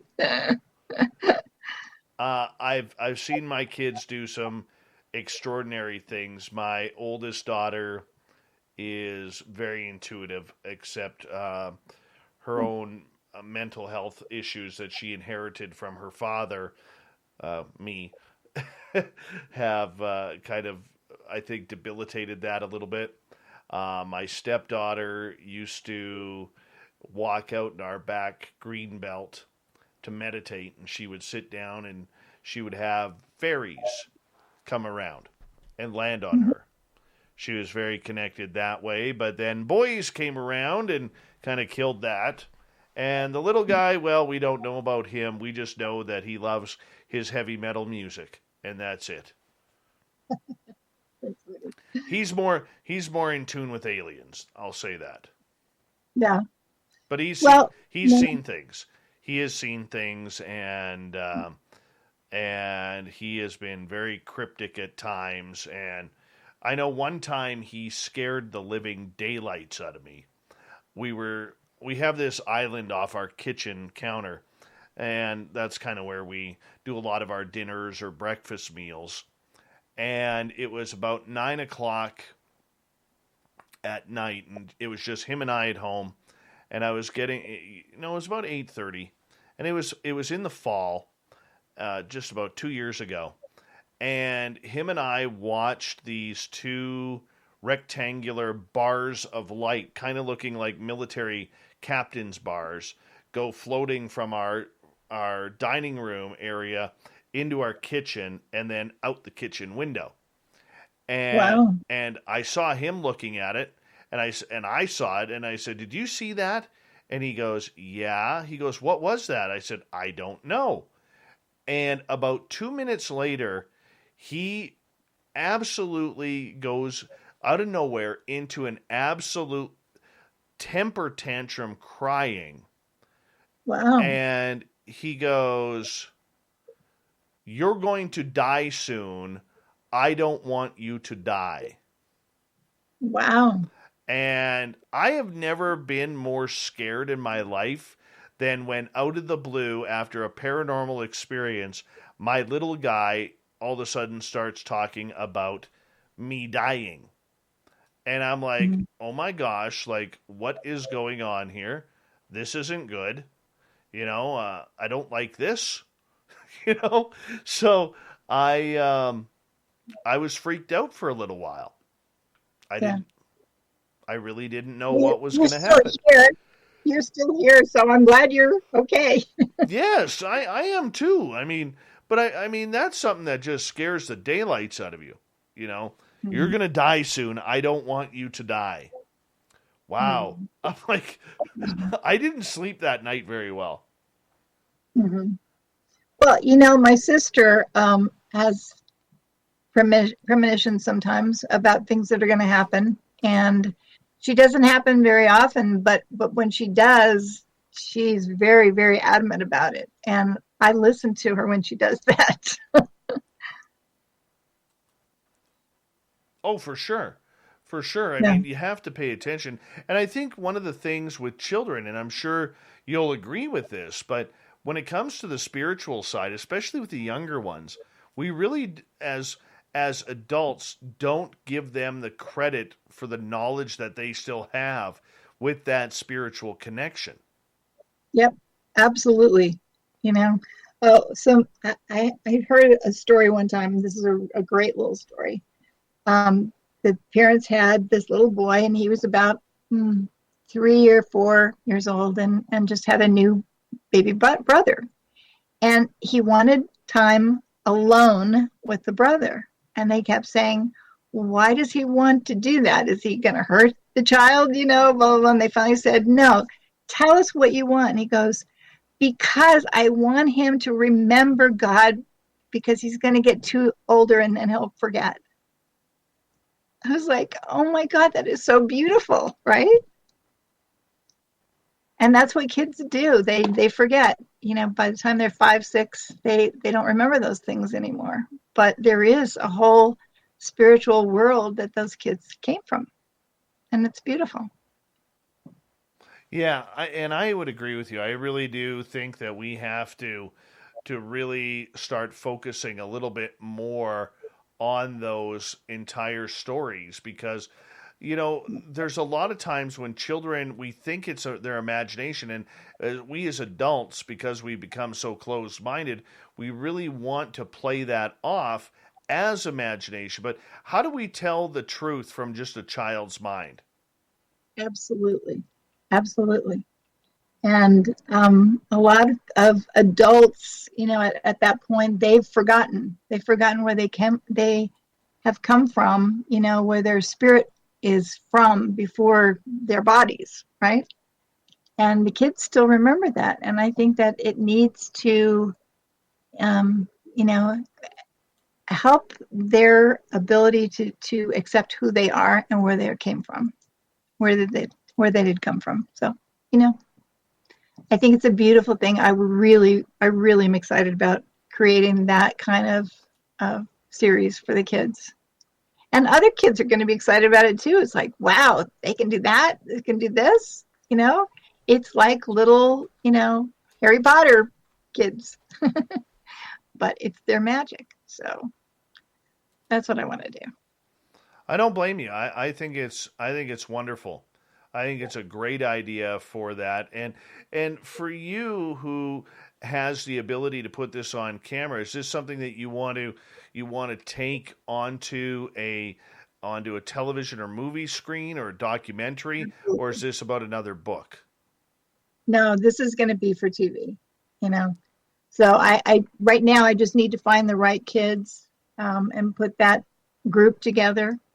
You know, which I want to put as a castle and put all the magic in for them, so that they can have that relationships with each other, that can support each other, that, get excited about that they can enjoy that being magical children, you know? For parents out there who are wondering whether or not their children are gifted in any way, shape, or form, what should they be looking for?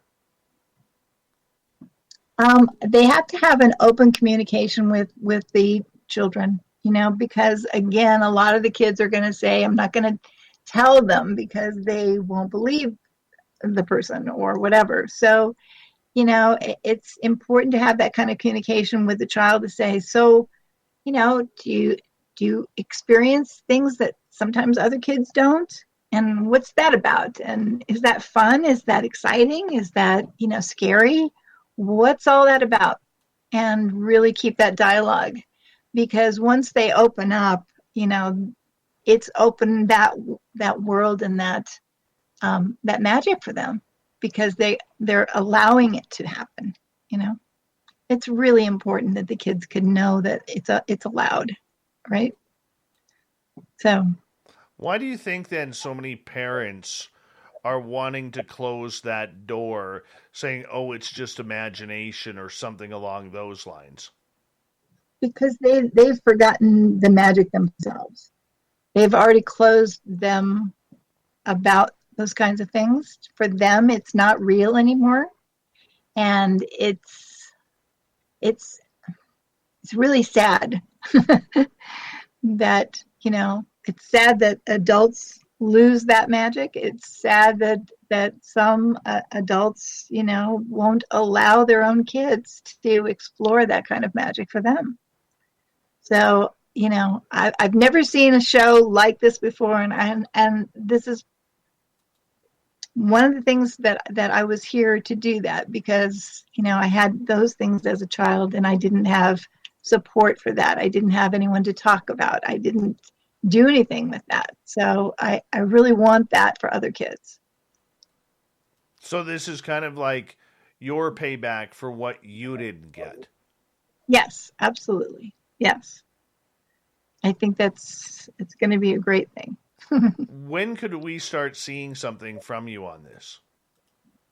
Once I have the kids together, it would probably be, probably 3 to 6 months until I can put a pilot out there and put it out there for one of the network, can get involved. Yeah, I would even love to see with Oprah. I mean, she's a very spiritual person, She might be involved in that. Who knows? We'll see.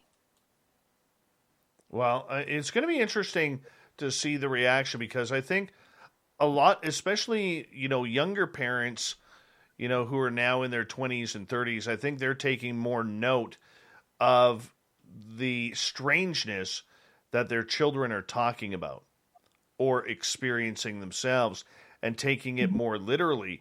And it really does show that if you have an open line of communication with your children, there's a good opportunity that they're going to be telling some pretty incredible stories. Right.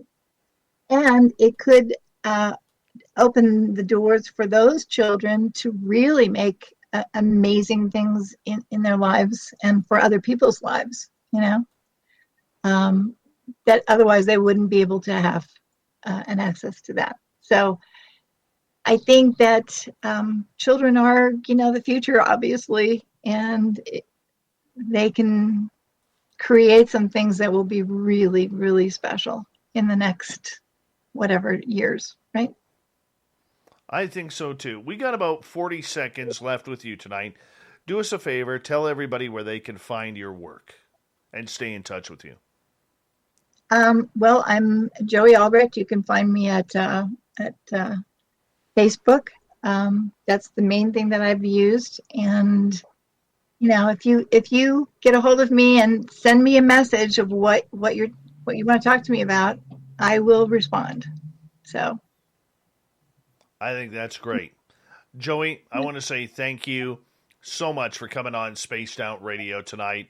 Absolute pleasure having you here, and what a treat to break down that great story of a deadly haunting, and that is the true tale of the Moffatt family and their demonic overlord for 6 years. We really do appreciate it. You hang on here, because we're going to go to break here on Spaced Out Radio. Remember, you can find A Deadly Haunting on Amazon. Highly suggest you pick it on up if you love true stories. Coming up next, we have the SOR Newswire and the Thought of the Dave. Stay tuned. Spaced Out Radio continues right after this.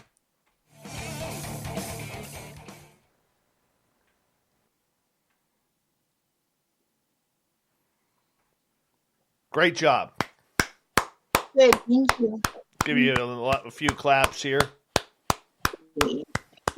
That was awesome. Thank you so much for telling this story. It was absolutely great. I appreciate it very much. I appreciate and hopefully you. next time I'm going to be with that children's magical series, and we can come and talk again. Well, you make sure you stay in touch with that, okay? No, absolutely. Because I would love to cover that. I really would. Yep. All right, my friend. I'm going to let you go. And you go enjoy the rest of your night. I got to get ready for the news here. But thank you for coming on in tonight. I really appreciate it. Thank you. Okay, bye. Take care. Good night. Bye.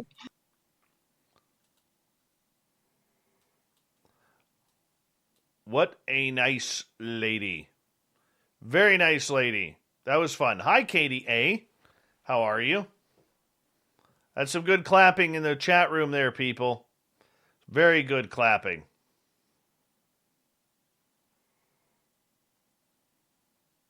Yeah, we'll bring her back, Nikki, when she finishes up her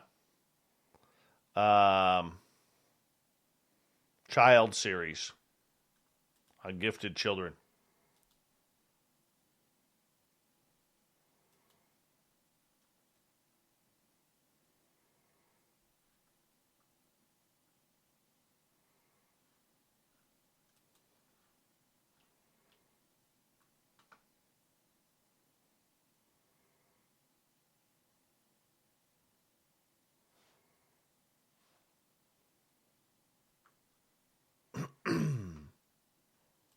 How we all doing tonight? We having a good time?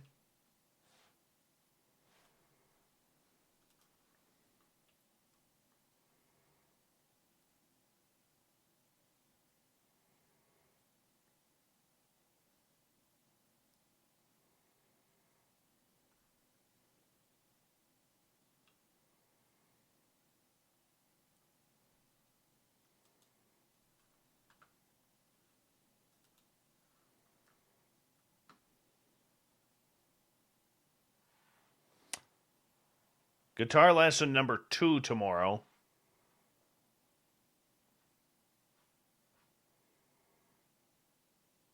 And it's going to be cool. The only crappy thing about it is apparently I got a call from my son's guitar teacher today.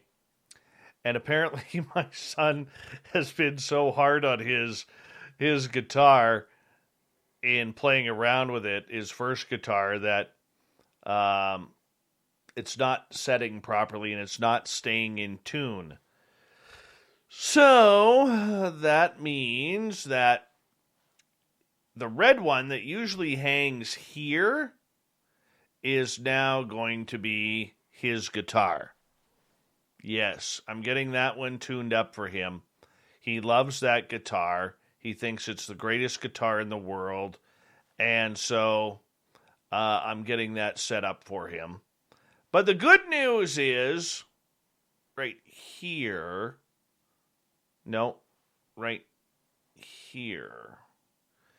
A new guitar is going to hang there soon. I found a nice, cheap, really nice guitar on Facebook Marketplace that I got. And I'm picking it up on Thursday. My boss actually found it, and he got, this guy had a few guitars he's trying to get rid of. Right now, Michael Leger, my son, is really into Linkin Park and the Scorpions. He still loves his Five-Finger Death Punch. He really loves his Pantera. He loves his Bumblefoot and Sons of Apollo. Loves his GNR. Loves Metallica.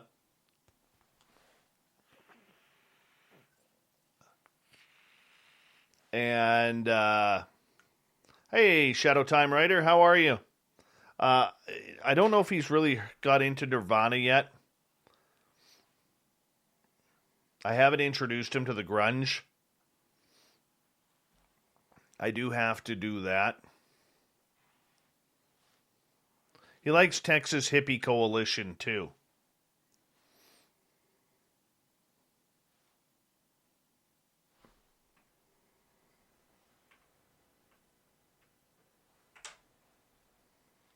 Here we go.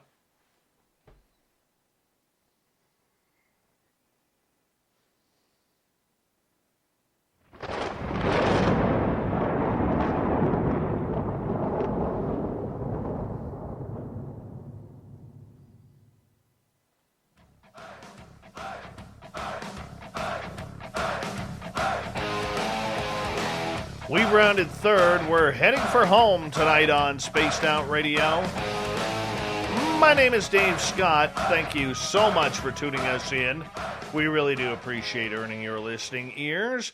We want to remind you that if you've missed most of this show or others, check out our free archives by going to youtube.com/Spaced Out Radio. Just do me the favor, hit that subscribe button. Our website is spacedoutradio.com, where we have a plethora of features for you, including rocking out to Bumblefoot and reading up on Captain Shirk's SOR Newswire. Follow us on Twitter at Spaced Out Radio and on Instagram at Spaced Out Radio Show. Speaking of the news,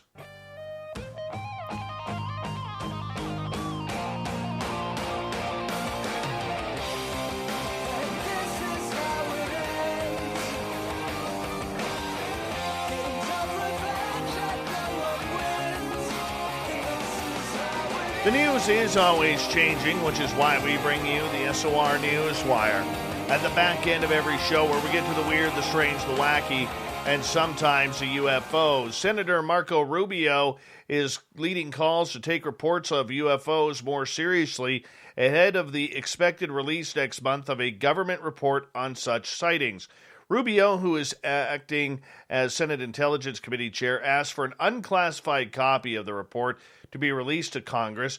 He said to 60 Minutes that anything that enters an airspace that's not supposed to be there is a threat. Now, you know what? There was a lot of hype on this 60 Minutes episode regarding UFOs. We saw Marco Rubio. We saw Luis Elizondo. We saw Chris Mellon. We saw David Fravor. You know, we saw a lot of new yet old information. The story was old. I'm actually surprised that a news outlet of 60 Minutes caliber and stature literally waited 3 years to broadcast exactly what the New York Times article did in December of 2017. They didn't tell us anything new. They told us everything that we already know. That's the bad side. The good side about it is over 9 million people took in that episode of 60 Minutes. Now, the people who are watching 60 Minutes, they're there for hardcore news. They're not there for fluff. They're not there for clickbait. They're there for hardcore news because the 60 Minutes show has had a stellar reputation over the decades. Can't even say over the years, but over the decades about covering hardcore news, hardcore investigative stories. So the fact that they actually covered this, I think, was a win for the UFO field. It put this topic in 9 million households and in front of 9 million sets of eyes. That is very strong. The downloads were over 1 million as of this morning on YouTube. And that's going to increase as well. But they didn't tell us anything new. They didn't tell us what could be coming up in the report. They didn't mention the 2015 incident in the Atlantic Ocean. They didn't mention the 2019 incident in California off the coast of San Francisco, even though they used the video of Jeremy Corbell that he released of the night vision triangles that were there. No, it was all about the 2004 Nimitz. They re-showed the videos there. It doesn't take 3 years to come up with this story. That's where I was disappointed. I think as ufologists and people who have a heartwarming connection to this story, we lost out from 60 Minutes. But to those who were out there who may have been really not paying attention to all of the recent news, or just not interested in this topic at all, or naive enough that they had never heard about it before, I believe that this was a strong showing for 60 Minutes. But the key that we have to figure out, and nobody is answering this question, and I'm going to sound like a broken record, is why now? Why now? Why now? Why now? For 70 years, as I stated on Grant Cameron's panel, right after the 60 Minutes episode, for 70 years, people like you, people like me, who have had experiences with UFOs and or extraterrestrials, have been labeled as wingnuts, crazy, kooky. Some have committed suicide over it. Some have been murdered over it. The government has labeled people like us as conspiracy theorists who wear tinfoil on our heads. And guess what? The conspiracy theorists are right. We are right. This is happening. And the governments around the world, especially in the United States, are admitting it, finally. Ever since Roswell and before, up until now, that is 70 years of the government making fun of us. The government poo-pooing this subject like it does not exist and making fun of people who go chasing them lights in the sky. So my question to you is, why now? And if you're on Twitter and you see me using hashtag why now you know why. Because we need to know why now. Do not trust the government on what they are saying. Don't. Remember, they have covered up this story for 70 years. If there wasn't an agenda to push, they wouldn't be pushing it so hard. To me, it comes down to one of two reasons. One of two reasons. Either A, what Dr. Stephen Greer has been talking about over the last few years regarding a false flag alien event. An alien invasion false flag, where the aliens come down like Independence Day and they're going to try and take us out. But thank goodness we got Will Smith in an FA-18. Okay? Harry Connick Jr. is just a terrible pilot. He doesn't listen or keep his mask on for oxygen. Which is the dumbest death I've ever seen. You know, Randy Quaid will be there. I actually messaged Randy Quaid on Twitter.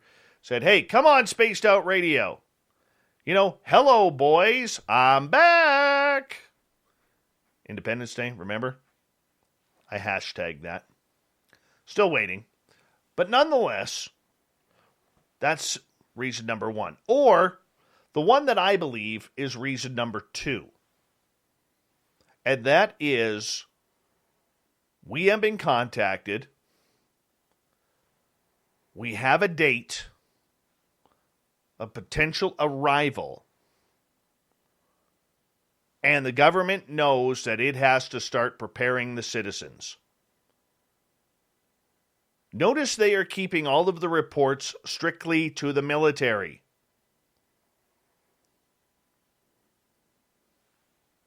They are keeping all reports to the military. They're not talking about your sightings or my sightings. They're only interested in the military. And one of the fighter pilots that came out in that 60 Minutes interview said it was happening like every day for 2 years. Every day they went out for training for 2 years. So my point is this, and don't quote me on it because there's a good chance I'm going to be wrong. But I think a date has been set. I think that they know when they're coming. I think contact has been made, and they are preparing us for the inevitable, which is for humankind to find out that we are not alone. And now we will see what happens on June 25th. And on this show, we'll have a lot of UFO talk. coming up very, very soon. A newly leaked Navy video appears to show an unidentified flying object disappearing into the water off of California, according to a clip made and obtained by documentary filmmaker Jeremy Corbell. The video was captured in July 2019 by Navy aircraft and recorded in the USS Omaha's Combat Information Center. The clip appears to show a spherical object flying above the water for a few minutes near San Diego before it vanishes. It splashed, military personnel can be heard saying on the video. The Defense Department confirmed that the clip was recorded by Navy personnel, and it said it will be reviewed by the Pentagon's Unidentified Aerial Phenomena Task Force, a panel established last year to gain insight into the nature and origins of this subject. The video was published a few days before the 60 Minutes interview aired, with two former Navy pilots recall having been dispatched to investigate multiple anomalous aerial vehicles that descended 80,000 feet in less than 1 second. The incident also occurred off of San Diego in 2004. One of the pilots, Commander David Fravor, said that the personnel found the little white tic-tac-looking object moving above the water before it disappeared. Seconds later, his ship, the USS Princeton, who we have friends from this show on, Kevin Day, Gary Voorhees, P.J. Hughes, all right, Sean Cahill. Yeah, they were all looking at this object, and it reappeared on its radar 60 miles away. By the way, that's about 42,000 miles an hour. Christopher Mellon, top defense official in the Clinton and George Bush administration, said in an interview that there was a lot of continuity between recent reports of unidentified objects and reports dating back decades. What we are seeing are a number of distinct and different things, he said. Sometimes we're seeing a 50-foot object that could travel at hypersonic speeds and seemingly go into orbit or come down from altitudes of potentially above 100,000 feet. Mellon said the stigma associated with reporting such phenomena has long been kept witnesses quiet, a sentiment echoed by Lieutenant Commander Alex Dietrich, one of the Navy pilots interviewed by 60 Minutes. Over beers we have said, hey man, if I saw this solo, I don't know that I would have come back and said anything, Dietrich said, because it sounds so crazy. By the way, Dietrich signed up for Twitter today. Yeah, and she literally, I want to read you the tweet here because it's actually quite impressive. All right. She states the following. She goes, couldn't get anyone to listen in 2004. Now everyone wants to talk about it. What changed? It's a lieutenant commander in the United States Navy flying FA-18 Hornets back in 2004. She was the wing person to David Fravor and the Tic Tacs. We got to listen. They're coming. I'm telling you right now, they are coming. All right, let's move on here. Palm Springs' iconic Marilyn Monroe statue is soon set to make its comeback, but not everyone is happy about it. After 7 years, the 26-foot statue, titled Forever Marilyn, depicting the Hollywood icon in a flaring white halter dress, will return to Palm Springs permanently. However, many have criticized its future placement in the city, while others call it the commemorative piece sexist. The stainless steel and aluminum sculpture, which is based on Monroe's signature pose from the 1955 film The 7-Year Itch, was one of Palm Springs' most popular attractions between 2012 and 2014. She makes the majority of the people very happy, managing director at the Palm Springs Hilton, Aftab Dada, said.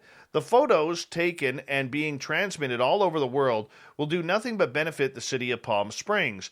However, some aren't excited about the statue's placement. No, cancel culture is getting right in on this one, which would display Marilyn Monroe's backside right in front of the Palm Springs Art Museum's entrance. The thought of those kids leaving our museum and having the first thing they see is the undergarments and underwear of this enormous Marilyn sculpture would be highly offensive, says Louis Grachos, the director of the museum. as he told City Council. Despite his concerns, the council voted on temporarily placing the statue at the front of the museum for the next 3 years. Others shared similar concern with Groucho's, saying the statue promotes an act of sexual harassment known as upskirting, when someone takes photos up a person's skirt without their knowledge. She's literally going to be mooning the museum, Elizabeth Armstrong says. She's the former director of the Palm Springs Art Museum and spokesperson for a Change.org petition opposing Monroe's objectifying statue, which currently has more than 40,000 signatures. It's blatantly sexist, says Armstrong. It forces people almost up to upskirt. No, it doesn't. No, it doesn't force anybody to be a pervert. This is a classical film with a classical Hollywood icon in her classical pose. There's nothing sexist about this. All right? It's what Monroe was made for. This is why every man and woman out there has loved Marilyn Monroe. Now, maybe some of you don't, but, and then Dada said, she's an attraction in our opinion. She is not an art. To quell some of the backlash, Dada said a thorough independent research study on the statue's economic impact and benefit for the city and museum would be conducted. Great. So now they're going to waste taxpayer money doing an economic impact study to see about putting a statue of a Hollywood icon who died way too young. I don't get it. I don't get it at all. A Colorado man who was charged in connection with the January 6th riot at the U.S. Capitol could face house arrest after he shot and killed a mountain lion, breaking state and federal laws by possessing a gun, federal prosecutors said. After he was arrested in January for his alleged role in the Capitol siege, Patrick Montgomery of Littleton, Colorado, was released from custody under a number of pretrial conditions, including that he not possess a firearm and not violate state or federal law.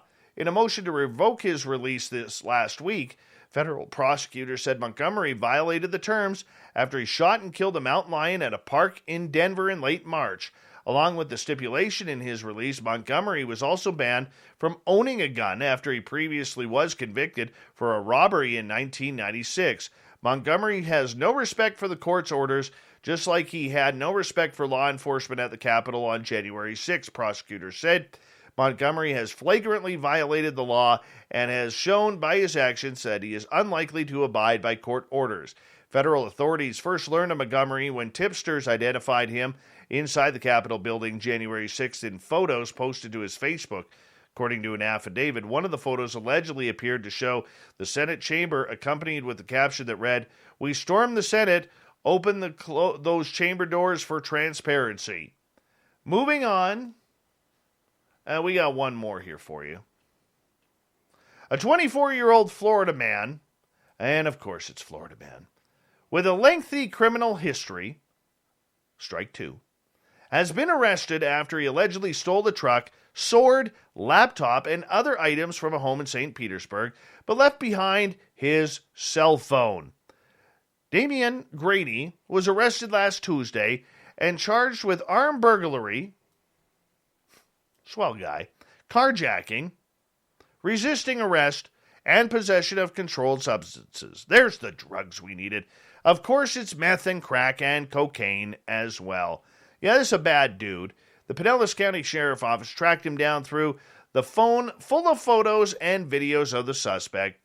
Yes, the reports say that the homeowner allegedly caught Grady in his kitchen on April 20th after the remote worker noticed his laptop missing. The police report that Grady allegedly had the victim's replica samurai sword in one hand and the victim's vehicle keys in the other. Grady allegedly ordered him to pick up the clothes hamper, fill it with stolen items from the residence, put the victim's belongings in his truck. Grady allegedly drove away in the truck with the homeowner's belongings, and they found Grady's fingerprints on the sword.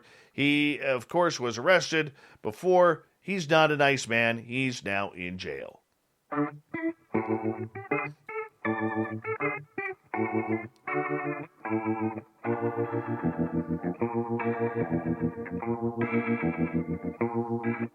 Thought of the Dave happens every night at this time, where we ask a question on our Facebook and Twitter pages, then read your responses on the air because we love the audience participation around here.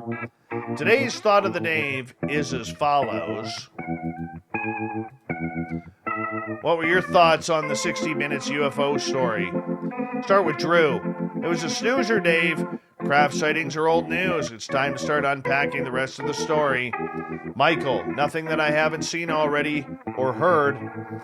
However, for those that do not pay attention to this stuff, it must have been enlightening to say the least.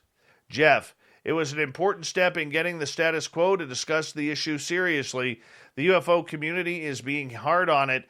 This was a bigger step than is being given credit for. Cheryl, again, a major news organization stood up to the topic and spoke up. Now many more news organizations are reporting the topic matter. Kudos to 60 Minutes. Constance, they're late at the game. Yeesh. But at least it's something. Brad, insert FUD here. Fear, uncertainty, and doubt on the subject. Stacy, they certainly helped open the conversation among people who wouldn't normally talk about it very seriously. I didn't gain anything from it, but I think it's a positive start. Dave, FUD. F you, Dave. Thanks, Dave. Appreciate that from a fellow Dave. Kevin, loved you on Grant's show, Dave. I wish I could have shared my insight based on my OIG special agent experiences with Department of Energy. Kevin, we need you on the show. Another Dave, nothing really new to tell us. Nikki, missed it, as I rarely watch regular TV.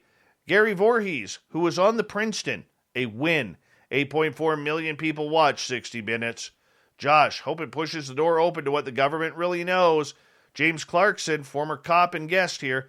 It was exactly the level of in-depth professional reporting I would expect from 60 Minutes. The UFO cat won't go back in the big bag again. Nicole Sakic gets the final word. Every newsroom needs a ufologist on staff.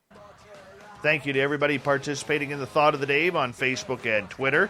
Thank you to Captain Shirk for the SOR Newswire. And, of course, our guest, Joie Albrecht, talking about her haunted book.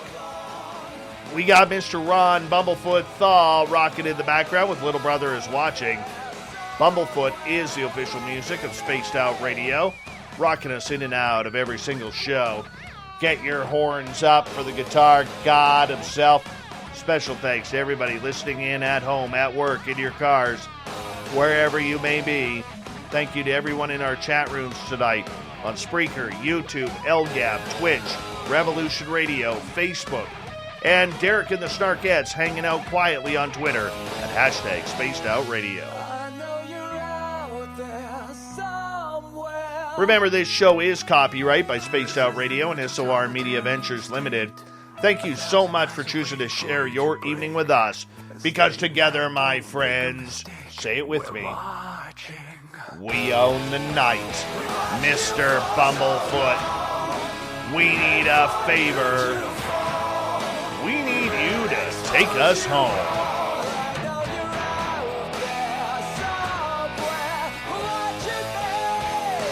Yes, the Woo train has docked for the night.